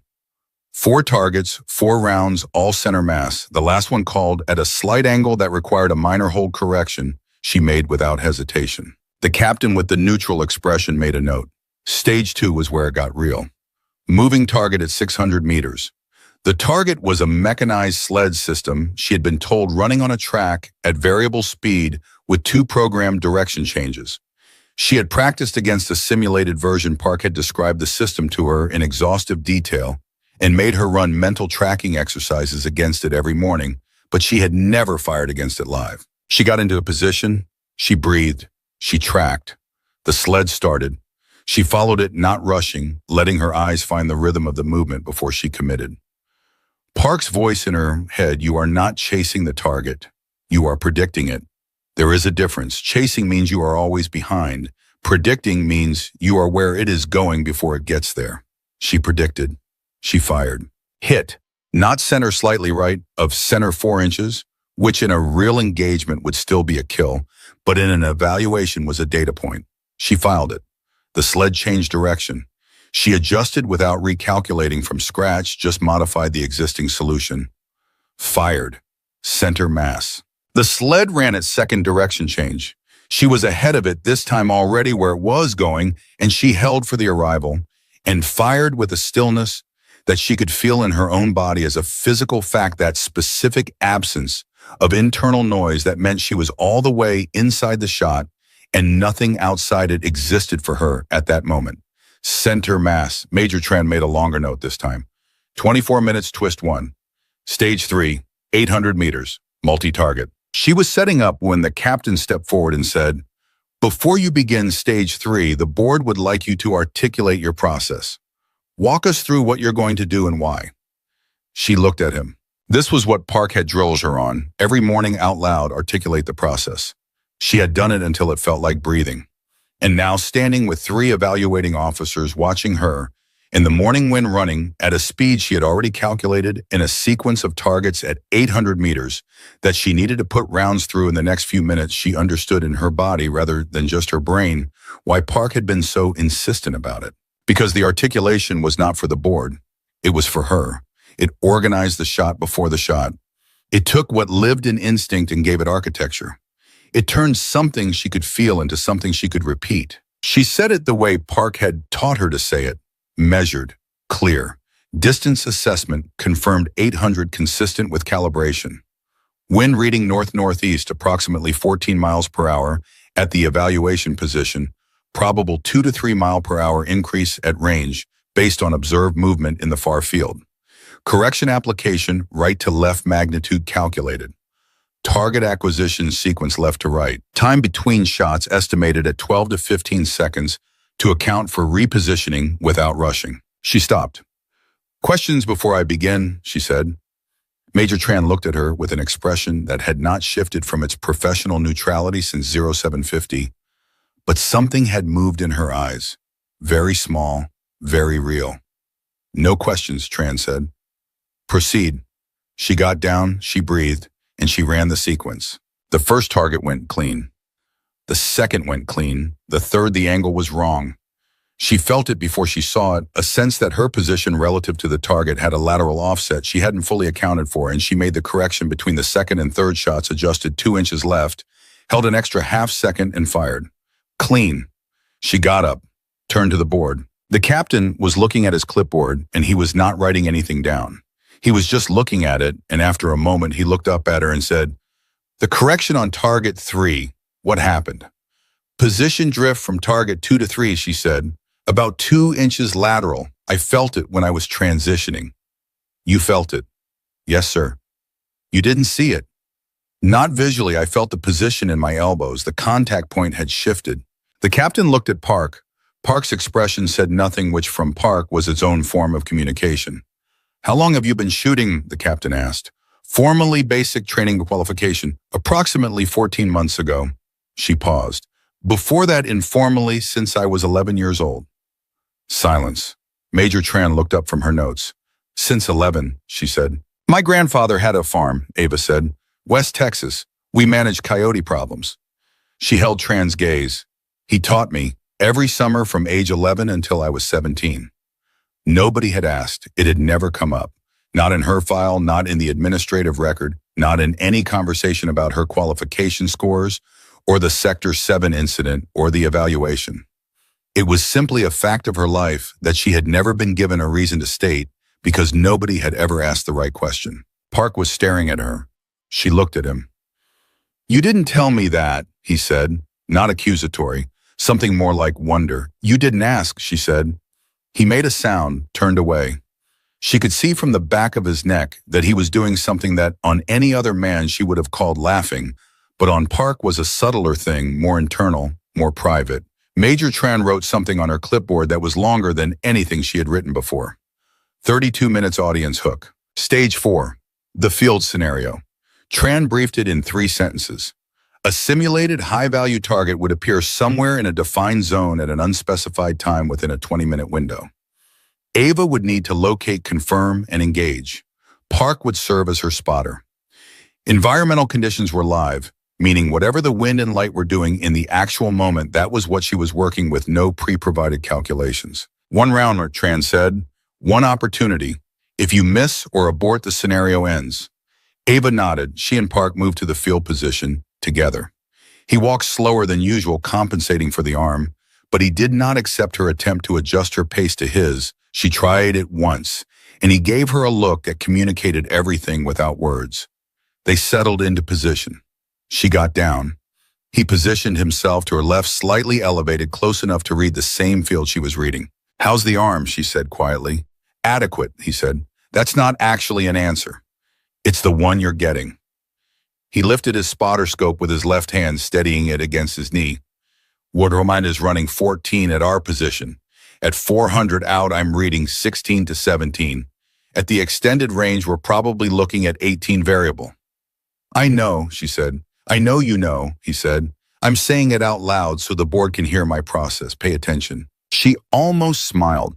The specific thing about Park, thing she had come to understand over the past 3 weeks, was that everything he did that looked like instruction was actually two things simultaneously. He was teaching her, and he was modeling what it looked like to be exactly what he was. She was watching him work even when she was the one with her eye to the scope. She watched the field. 5 minutes, 10 minutes. Nothing moved. This was the part Park had told her was the hardest. Not the shot, the waiting. The discipline of the weight of not letting your body stiffen or your mind drift or your patience erode into the kind of tense anticipation that makes you flinch when the moment actually arrives.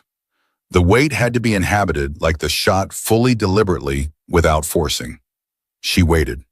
12 minutes and something moved at the far left of the defined zone. It was subtle.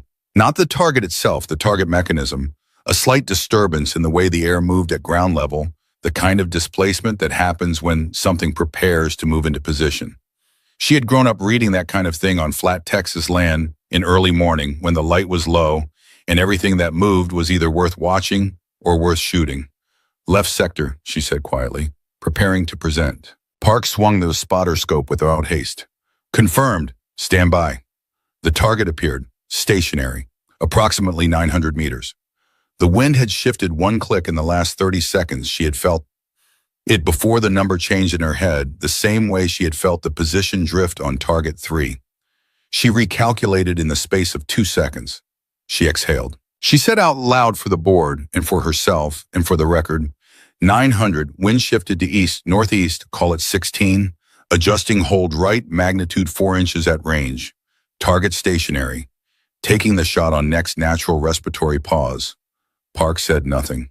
He didn't need to. She fired. The sound of the round leaving the rifle, the immediate mechanical feedback of the action, the half-second of held breath while the dead had traveled back from downrange, and then Park's voice absolutely flat, absolutely professional, giving her the result the way he would give any result without theater. Center mass, he said, confirmed kill. She kept her eye to the scope for another 3 seconds. Training. Confirmation. The habit Park had drilled into her, you do not move from position until you have confirmed, because the moment you move is the moment you commit to the read, and the read has to be right. She confirmed. She got up. Park was already getting to his feet, left hand on the ground for support, sling arm held carefully against his body. She didn't offer her hand and he didn't look for it. He just rose steadied and turned toward the board with the unhurried composure of a man rewarding a result he had expected. 900-meter confirmed engagement, he said to Tran. First round, wind shift mid-scenario correction applied in real time, verbalized before shot. He paused. Evaluation complete. Major Tran looked at Ava, not at her clipboard, not at her notes. At Ava. Private Morales, she said. In 22 years of SOTC evaluation, I have seen 4 candidates make a wind shift correction of that magnitude verbally in real time before the shot. Ava waited. 4, Tran said again. 2 of them are currently in Senior Special Operations Command. 1 is instructing at the training academy. She paused. 1 is standing to your left with his arm in a sling. Park's jaw moved. Nothing else. I'll have the formal certification paperwork to Lieutenant Colonel Morrison by 1400, Tran said. Congratulations, Specialist Morales. Specialist. The word landed differently than she had expected. Not like a reward, Rahausen. More like a correction, like the world finally using the right word for something that had always been true. She stood in the field with the wind running at 18 miles per hour east-northeast, and the evaluation board walking away behind her, and Park standing at her left shoulder, and she let it be real for exactly the amount of time it took to take one full breath. Then Reed's voice came from somewhere behind the observation line, not contained, not professional, just Reed being Reed in the specific way that meant he had stopped managing his reaction. That's my girl, he said. She turned around. Reed had both fists raised. Decker was standing next to him with his arms crossed and his chin lifted, and his expression doing the complicated thing it did when he was moved by something and was not willing to admit it fully. Richards was there too, and Chin had been standing at the back of the observation line the whole time she realized, and he was nodding, slow and continuous. The nod of a man who has updated his understanding of something fundamental. She looked at them. She thought about the first morning in this compound, handing Decker his ammunition like a vending machine while he looked through her. She thought about sitting alone at the far end of the mess for 6 months. She thought about carrying boxes in the dark at 0500 and feeling every single morning the specific quiet ache of being exactly capable enough to see your own invisibility. She thought about the shot. She thought about the moment before she squeezed the trigger. Her grandmother's quiet world that held breath, the stillness that was not absence but presence so complete it felt like absence. And she thought standing in the wind, with her rifle in her hands and the evaluation complete and specialist on her record in the mission 17 days out, that she was not done thinking about any of it. That the weight of it, the shot, the man on the ridge, the fact of having taken a life with the same hands that were holding this rifle right now had not resolved and was not going to resolve quickly. That Park had been right, that Morrison had been right, that she would carry it, and that carrying it did not mean being destroyed by it. It meant being shaped by it. She walked back toward the group. 40 minutes twist 2. Morrison was waiting at the entrance to the compound. Not with celebration, with the specific controlled expression he wore when he was managing information he did not yet want to deliver but had run out of time to delay. She saw it, and something in her went on alert immediately, the same reflex that had lifted her out of the vehicle on the Sector 7 road. "What?" she said. "Walk with me," he said. They walked to the edge of the compound, away from the returning evaluation group. "Hargrove filed a second grievance this morning," Morrison said, "before the evaluation results. This one is not with Briggs." She looked at him. "Who?" "Inspector General's office," Morrison said. "He's alleging that the commendations filed by Park and myself constitute improper command influence on an active disciplinary matter. He's arguing that we interfered with the integrity of the process by filing documentation that was designed to preempt the hearing." She was quiet for a moment. "Can he make that argument legally?" "He can make it," Morrison said. "Whether it goes anywhere is a different question. But the IG's office has to take it seriously regardless of the merits because of the rank involved. Hargrove knows that. He's using process as a weapon." "He's been doing that from the beginning," she said. "Yes." Morrison's jaw set. "This time it has more reach. The IG's involvement means Briggs cannot simply close it. It has to run its course." She processed that. "How long does it run?" 30 days minimum, possibly 60. He looked at her carefully. "During that period, your certification is valid. The mission is not affected. Your designation stands." A pause. "But Hargrove's name is in the file next to yours, and that is going to be visible to anyone who looks at your record for the duration." She thought about the mission. 17 days out. High priority target. The corridor that would require everything she had spent the last 3 weeks building. She thought about running that mission with an open IG investigation in her file with Hargrove's name attached to hers in official documentation. She thought about what it would have been like 6 months ago to hear that the system was still working to reduce her. How it would have felt, the exhaustion of it, the specific grinding fatigue of being capable and being told in increasingly official language that your capability was the problem.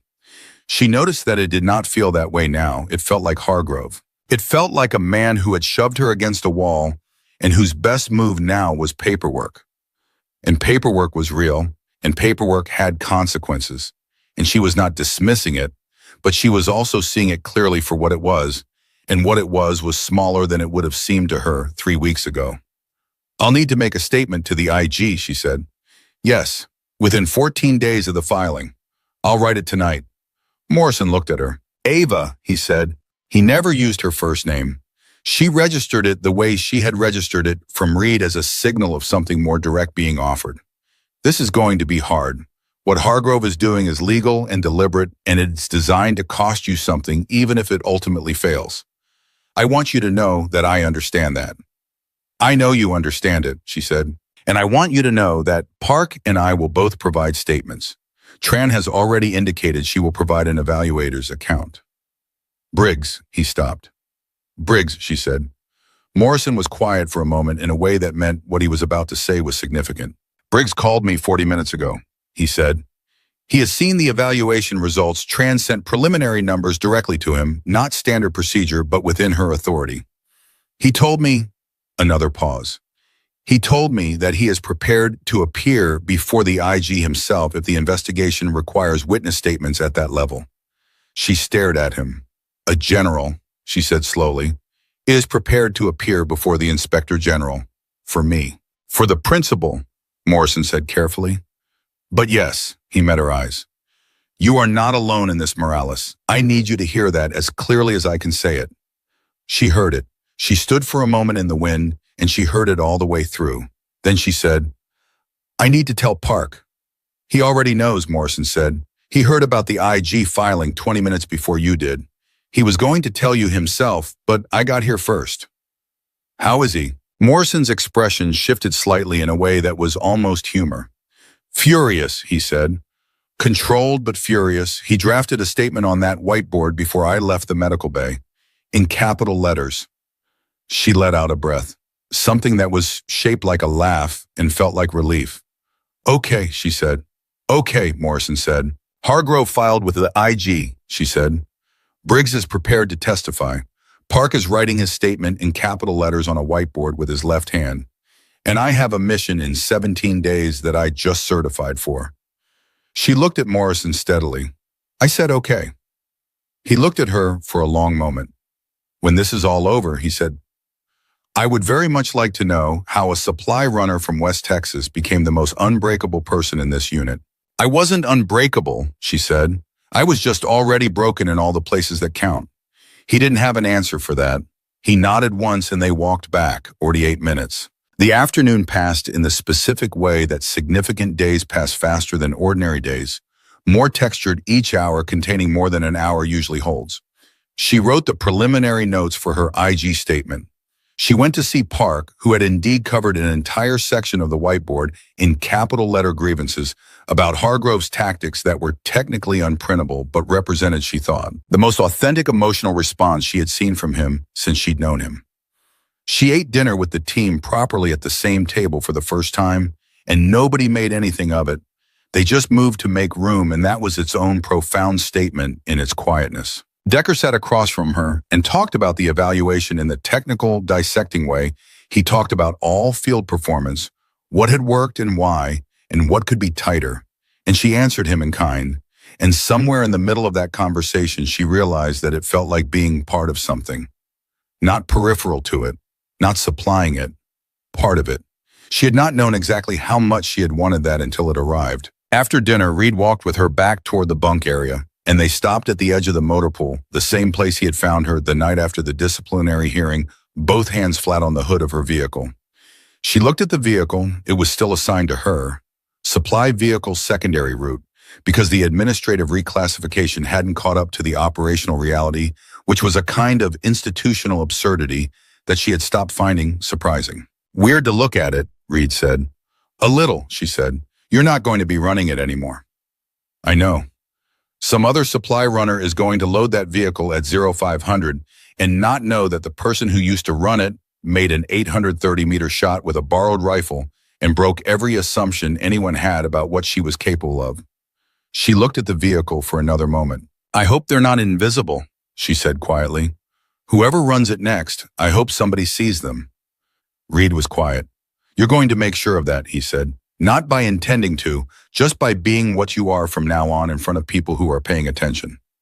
She thought about that, about the supply runners she had passed every day for 6 months, other Avas maybe, in other units, other roles, other corridors, carrying boxes in the dark, and qualifying expert on ranges that nobody checked, in waiting for the world to correct a mistake it didn't know it had made.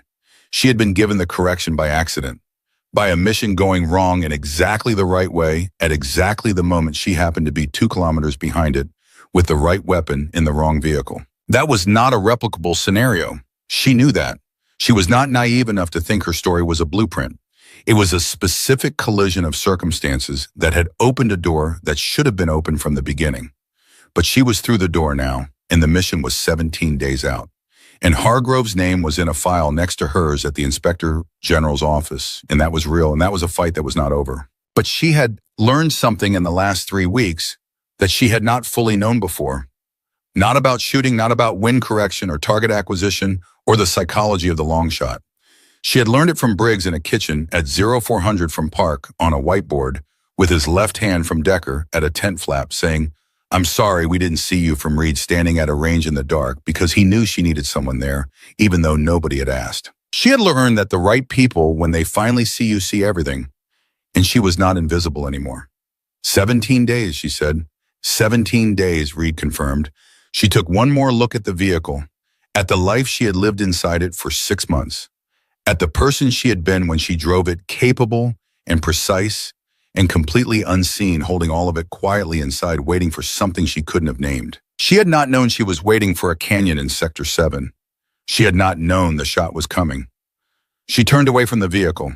Tomorrow, Morrison had said the mission briefing would begin in earnest. Full intelligence package, full team read-in operational planning. She would sit at the table, not at the edge of the room, not outside the door with the supply manifest, but at the table with the designation specialist on her record and the evaluation results filed with SOTs in Park's left-hand capital letters in the official record next to her name.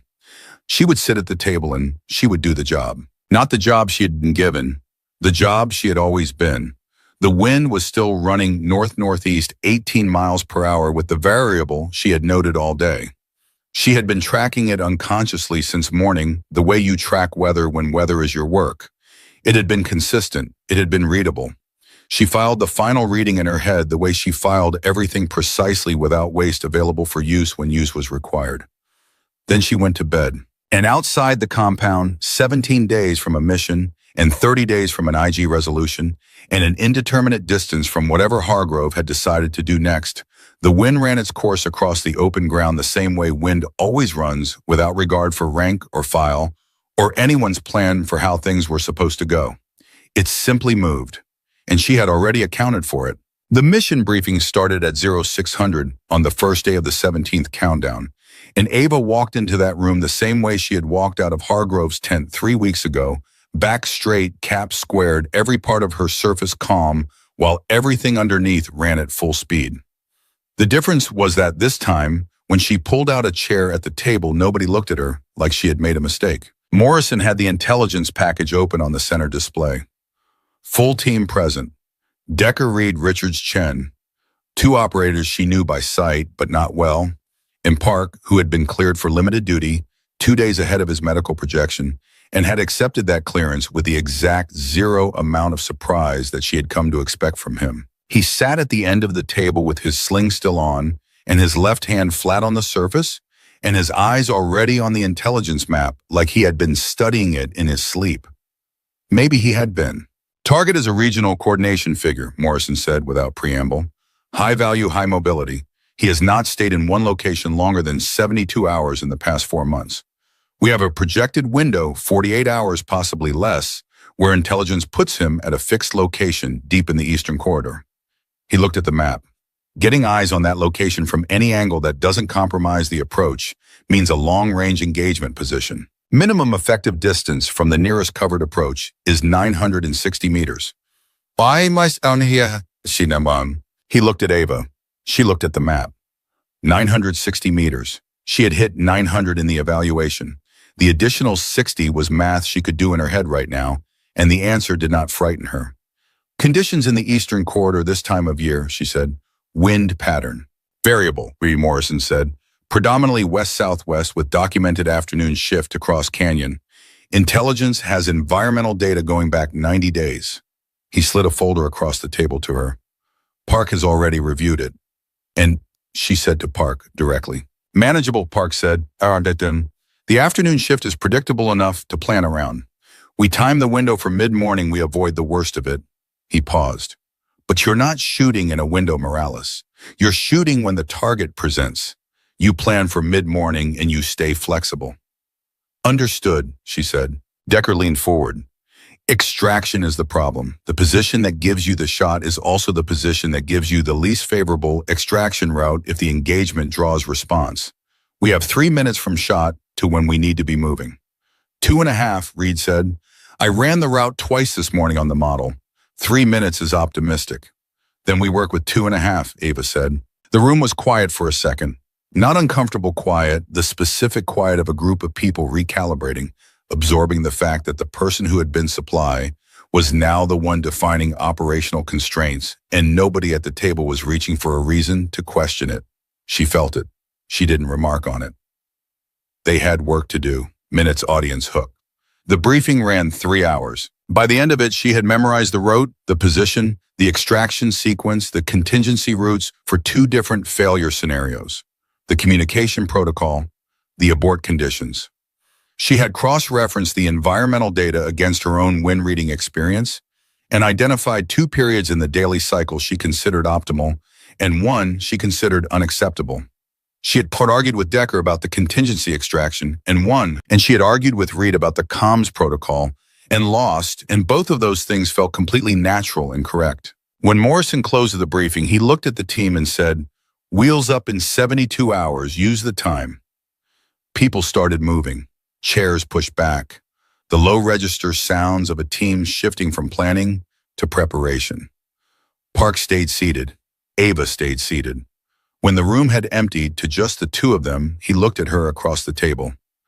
"How are you?" he said. Not a pleasantry. A genuine operational question from someone who had been her spotter and her instructor in something harder to name than either of those things, and who was asking, because the answer mattered. "I'm ready," she said. "That's not what I asked." She looked at him. "I'm scared," she said. "Not of the shot, of after the shot, of what it does to me the second time that it did to me the first time and whether I'll handle it." Park was quiet. "The first time was Sector 7, he said. "Yes. You handled it. I was in survival mode in Sector 7. I didn't have time to feel it until later." She held his gaze. "This time I'll have time. Going in, I'll have time. I'll know what I'm about to do before I do it." Park leaned back slightly. The sling shifted against his chest and he adjusted it with a small, controlled movement that she had learned to read as pain he was not acknowledging. "Do you want me to tell you it gets easier?" he said. "No," she said. "I want you to tell me the truth." He looked at her steadily. "It doesn't get easier," he said. "It gets more integrated. There is a difference." He paused. "You learn to hold it alongside everything else, the mission, the team, the reason the shot was necessary, and none of those things cancel each other out. They just exist together. That's what integration means. Not forgetting, not numbing, holding it all at the same time and still being able to function." She sat with that. "Can you do that?" he asked. She thought about the man on the ridge in Sector 7. She thought about the fact that she had thought about him every day since that she had not tried to push the thought away, but had let it sit where it sat, uncomfortable and real and necessary. "Yes," she said. "Then you were ready," he said. 16 minutes. The 72 hours before Wheels Up passed in the concentrated way of operational preparation, dense, purposeful, no wasted motion. She ran the route in her head so many times it became physical, her body knowing the turns before she thought them. She slept in controlled increments, 4 hours and then 3, the military pattern she had learned to trust. She ate without appetite but with discipline because the body was a system that required maintenance regardless of what the mind was doing. On the last night before departure, Reed knocked on the frame of her tent. She was sitting on the edge of her bunk, rifle across her knees, running a final function check, the way she had done every night for the past 2 weeks. He stood in the entrance and looked at her for a moment. "You know it's clean," he said. "You checked it this morning." "I'm checking it again." "Okay," he said. He came in and sat on the footlocker across from her. "I got a letter from home today. My sister's kids started school." She looked up. Reed almost never talked about home. She had learned to recognize the rare moments he did as something offered deliberately with intention. "Boy or girl?" she said. "Girl, 5 years old. Wrote her name on the first day and apparently it was perfect, like she'd been doing it for years." He smiled briefly, the private smile of someone imagining something they weren't present for. "My sister said she walked in like she owned the place." Ava looked at him. "Reed," she said, "why are you telling me this right now?" He looked at his hands for a moment. "Because tomorrow is a big day," he said, "and I have noticed that you are very good at being prepared for big days, but sometimes you forget that you're allowed to also be a person while you're being prepared." He looked up. "So, small things. My niece walked into school like she owned it." He paused. "What's a small thing from you?" She was quiet for a moment. "Then my grandmother made tamales every Christmas, not from a recipe, from memory. She said the recipe was in her hands, not on paper." She paused. "Last Christmas I tried to make them. Mine were wrong, not bad, just not hers." "You'll try again next Christmas," Reed said. Yeah, she said. I will. He nodded, got up, moved to the entrance. Get some sleep. Morales, he said. Read. He stopped. Thank you, she said, for all of it, from the beginning. He stood in the entrance for a moment. You did the work, he said. I just showed up. He left. She set the rifle in its case, lay back on the bunk, and looked at the ceiling. She thought about her grandmother's hands.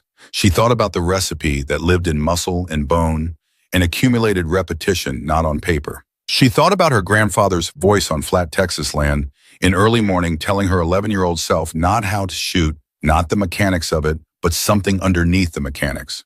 Watch first. Wait until you know. Then be still and let the knowing come through you. She had been still in Sector 7. She had been still in the evaluation. Tomorrow she would be still again. She closed her eyes. 24 minutes, twist 1. They were 40 minutes from the insertion point when Morrison's radio produced a sound that changed the shape of the mission. The vehicle went quiet instantly. Every person in it operating on the same trained reflex, radio changes, tone, everything stops. You listen. The voice on the other end was Tron's. Not a scheduled check-in. Unscheduled contact from SOTC during an active insertion meant one of a specific set of things, and none of them were neutral. Morrison, Tran said, we have an intelligence update. Target location is confirmed, but we have a second presence at the site that was not in the original package. A pause that lasted exactly long enough to tell Ava that what came next was significant. Hargrove is at the location. Silence in the vehicle. Ava went very still. Say again, Morrison said. Colonel Richard Hargrove. He arrived at the target location approximately 6 hours ago. We are reading his tracking signal and he is inside the structure with the target. Tran's voice was controlled and clean, but something moved underneath it. Intelligence is working on what that means. What we know right now is that your mission just got significantly more complicated. Morrison looked at Ava. She looked back at him. Hargrove, at the target location, inside the structure with a high-value enemy coordination figure. The math of that assembled itself in her head in about 3 seconds, and what it assembled into was something she was not going to say out loud in this vehicle without more information, because what it assembled into was a possibility so extreme that stating it prematurely would do nothing useful and might do real damage. She watched Morrison's face run the same calculation. Tranit, he said, is there any operational explanation for his presence? Command is working to establish one, Tran said. Right now, there is no record of any authorized visit liaison activity or intelligence operation that would place Hargrove at that location. Understood, Morrison said. What are our orders? Mission continues, Tran said. Target remains the objective, but you need to know what you are walking into. Another pause. Morrison, whatever Hargrove is doing there, and I want to be clear that we do not yet know what that is, your team's engagement protocols do not change. Target is the target. Hargrove is a colonel in active service until told otherwise. Copy, Morrison said.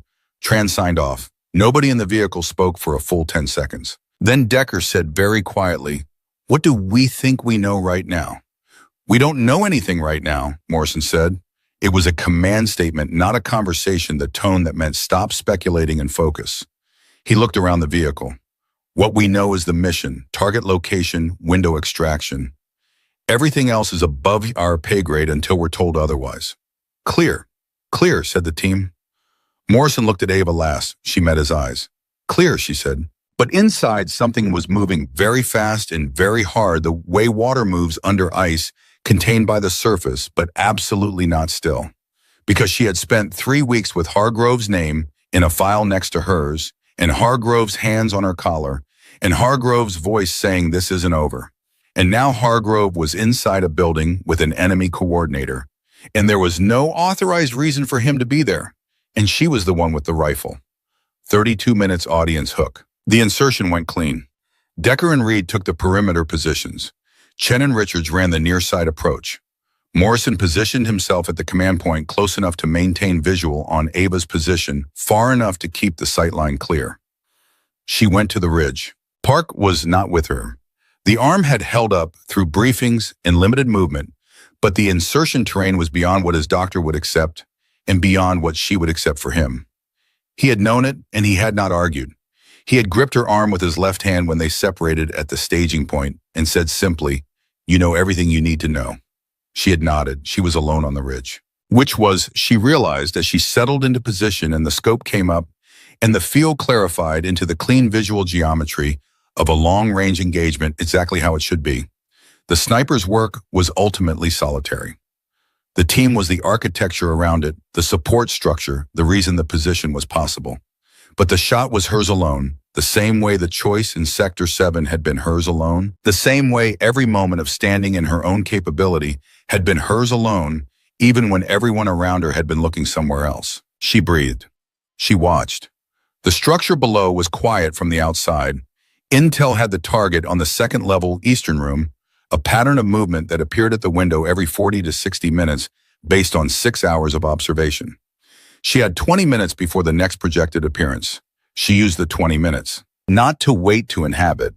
The distinction Park had drawn between the passive endurance of waiting and the active discipline of inhabiting the position the moment the full sensory and mental field.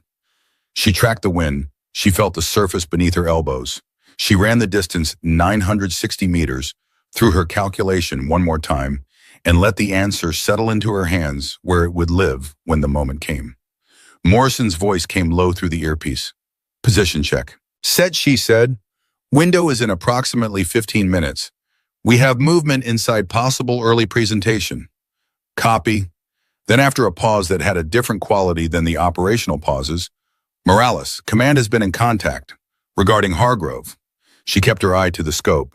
"And he is being recalled immediately. There are people above Briggs who have seen the tracking data, and there is a process beginning." Morrison's voice was careful in the way it was careful when he was saying the minimum necessary amount and trusting her to hear what was underneath it. "The IG investigation into your record is being suspended pending the larger inquiry." She processed that. "Suspended," she said, "not closed." "Suspended with prejudice toward the party who initiated it," Morrison said. Trans words. She said nothing for a moment. Kept her breathing even.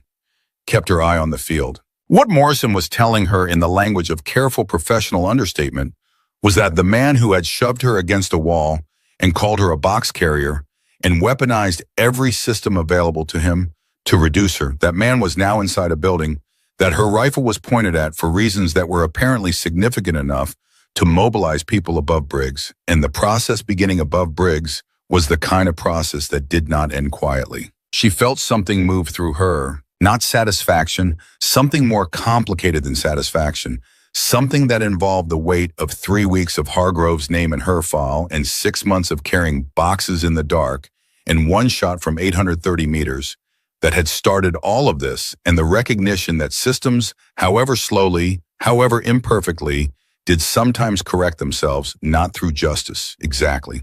Not through the clean resolution you wanted, but through the accumulation of facts that became too heavy to keep suppressing. The facts had gotten heavy enough. "Copy," she said, standing by. 40 minutes twist 2. The target appeared at the window 11 minutes later, not the projected 40-minute cycle early, which meant either the cycle had changed or something inside the structure had prompted movement. She tracked the appearance and held. "Visual," she said quietly. "Confirmed," Morrison said. She ran the calculation. Wind had shifted 3 degrees in the last 8 minutes. She had tracked it continuously, and the adjustment was already incorporated, living in her hands rather than her head. Distance confirmed at 960. The presentation at the window was partial left shoulder and head, eastern angle, the geometry not quite what she needed for the shot she had planned. She waited, Park's voice in her head, "You are not chasing, you are predicting." She predicted. The target moved, a small adjustment inward, the kind of unconscious shift a person makes when they are looking out a window and recalibrate their weight. The geometry opened by approximately 8 inches. It was enough. She exhaled. Half breath, hold. And in that held space between the exhale and the shot in the stillness that her grandfather had called the knowing coming through you, she felt the full weight of everything that had brought her to this ridge. The supply route, the boxes in the dark, the moment she had heard Morrison's voice on the radio saying Park is down, the rifle she had not been assigned to carry, the shot she had not been ordered to take, Hargrove's hands on her collar. Briggs in the kitchen. Park's whiteboard. The evaluation in the wind. 17 days of becoming formally and officially what she had always been. All of it in one held breath. She squeezed the trigger. The rifle fired. She stayed in position. Eye to the scope. 3 seconds. Confirmation protocol. The discipline of not moving until you know. Confirmed, Morrison said. His voice had the same quality it had carried in Sector 7 in the canyon after the first shot, something raw underneath the professional surface relief and something that might have been awe, though Morrison would never have used that word. She did not move for another full second. Then she said very quietly to no one who could hear her, "I see you, Grandpa." And she got up. Already 8 minutes.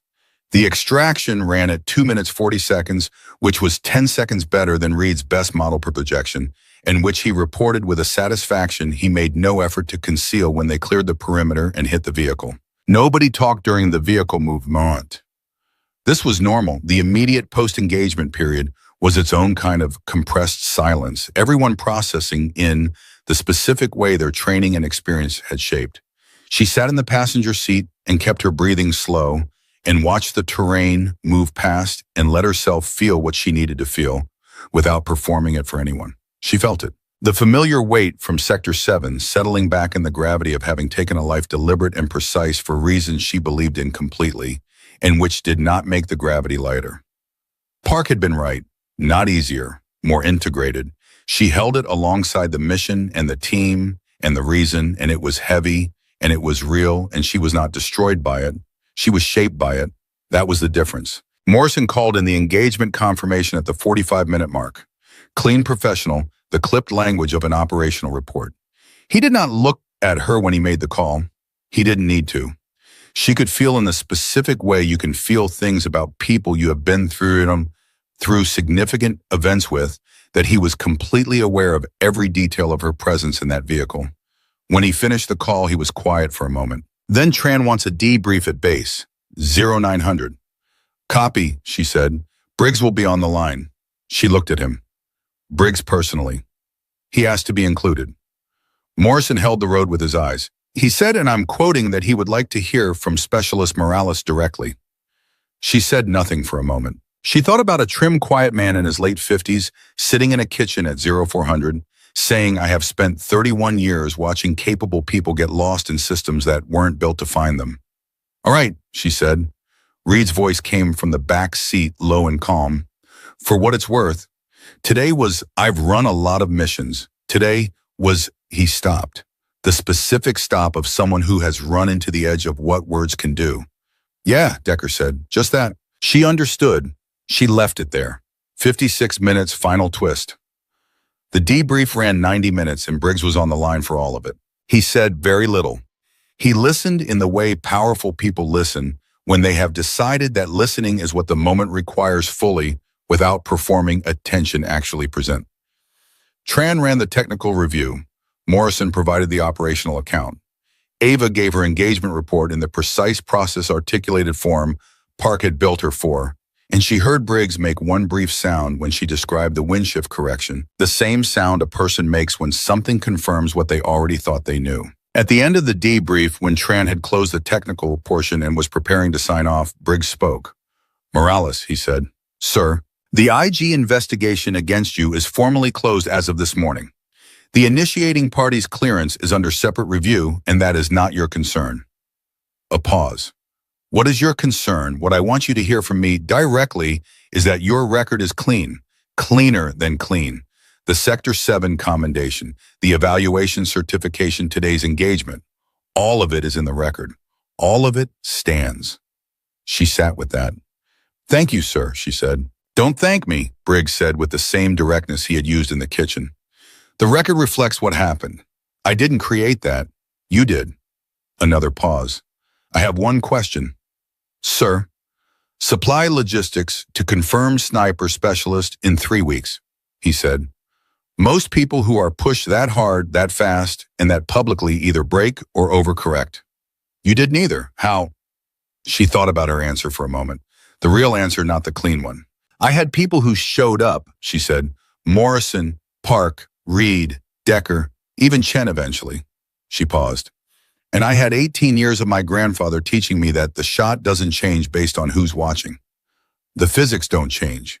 You don't change. She held the phone. I just had to remember that was true. Briggs was quiet for a moment.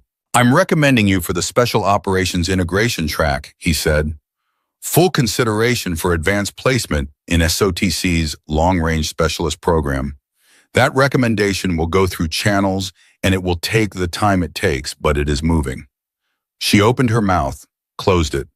Park across the table he had joined the debrief by phone from the medical base said nothing. But she heard him breathe, and in that breath was everything. Sir, she said, I don't know what to say. Then don't say anything, Briggs said. Just keep doing what you've been doing. A brief pause, and then something shifted in his voice very slightly, barely audible, but there. Something more human than general. Your grandfather would be proud. The line closed. She sat for a moment in the debrief room with Morrison and Tran, and the ghost of Briggs's voice, and the weight of everything that had happened in the past. She counted it 24 days since she had heard Morrison's voice in a static cut radio saying Park is down. 24 days. From supply runner to specialist, from invisible to on record, from carrying boxes in the dark to sitting in a debrief room with a general's recommendation moving through channels and a mission behind her and a program ahead of her and every part of herself intact. She had not broken. She had not overcorrected. She had just been consistently and without apology exactly what she was. Tran caught her eye across the table. The program will be demanding, she said. It was not a warning. It was information stated neutrally between two professionals. I know, Ava said. You will be the only woman in the cohort, Tran said, possibly for several cycles. I know that too, Ava said. Tran held her gaze for a moment, and then she said something that Ava had not expected from the woman who had maintained professional neutrality from 0750 straight through the evaluation without a single crack. In 22 years, Tran said to him, I have been the only woman in more rooms than I can count. She paused. It is harder than the shot, and it is survivable. A beat. You've already proven both. She stood and gathered her materials and walked out. Ava sat alone in the room. She thought about everything. She let herself do that, the full accounting, the whole sweep of it, without rushing through to the part where it resolved into meaning. The Sector 7 canyon, the bruise on her shoulder, Hargrove's face, Park's whiteboard, the evaluation in the wind at 900 meters with Tran's eyes on her, and the target appearing 8 minutes early. The debrief. Briggs's voice saying your grandfather would be proud. She thought about the supply vehicle sitting in the motor pool with someone else's name on the manifest now or soon. She thought about being 11 years old on flat Texas land in the low light of early morning, lying still in the grass, while her grandfather's voice told her, wait until you know, and the feeling of knowing arriving not as a thought, but as a physical fact moving from somewhere deep and settled outward through her hands. She had always had that. She had always been this. The system hadn't built it. The evaluation hadn't created it. Morrison and Park and Briggs hadn't given it to her. They had simply finally gotten out of the way of something that had been there from the beginning, waiting with the patience of a person who has learned that the shot does not change based on who is watching. She got up from the table. She picked up her rifle case. She walked out of the room and into the compound, and the day was bright, and the wind was running west-southwest at approximately 12 miles per hour, slightly down from the morning, and she noted it the way she noted everything now, precisely without waste filed for future use. Reed was waiting outside. Of course he was. How'd it go, he said. She thought about Briggs' voice, about Tran's 22 years, about the program moving through channels. Good, she said. Really good. He looked at her, and whatever he saw on her face made him nod slowly the way people nod when a thing they were hoping for has actually arrived. Coffee, he said. Yeah, she said. Let's go. They walked across the compound together, and the wind ran at 12 miles per hour west-southwest, and somewhere in a medical bay, Park was already back at his whiteboard with his left hand, and somewhere in a chain of institutional authority, a recommendation was moving through channels that would not stop moving. And somewhere above them, both the records stood clean and documented and permanent, containing the full account of who Ava Morales was and what she had done and what it had cost her and what it had not cost her. Private Ava Morales had been a supply runner. Then she had taken the shot, and the shot had told the truth about her, The truth she had always carried through 6 months of boxes in the dark and 500 mornings, and sitting alone at the far end of the mess, through Hargrove's hands on her collar, in the canyon in Sector 7, in a 17-day countdown, in a ridge at 900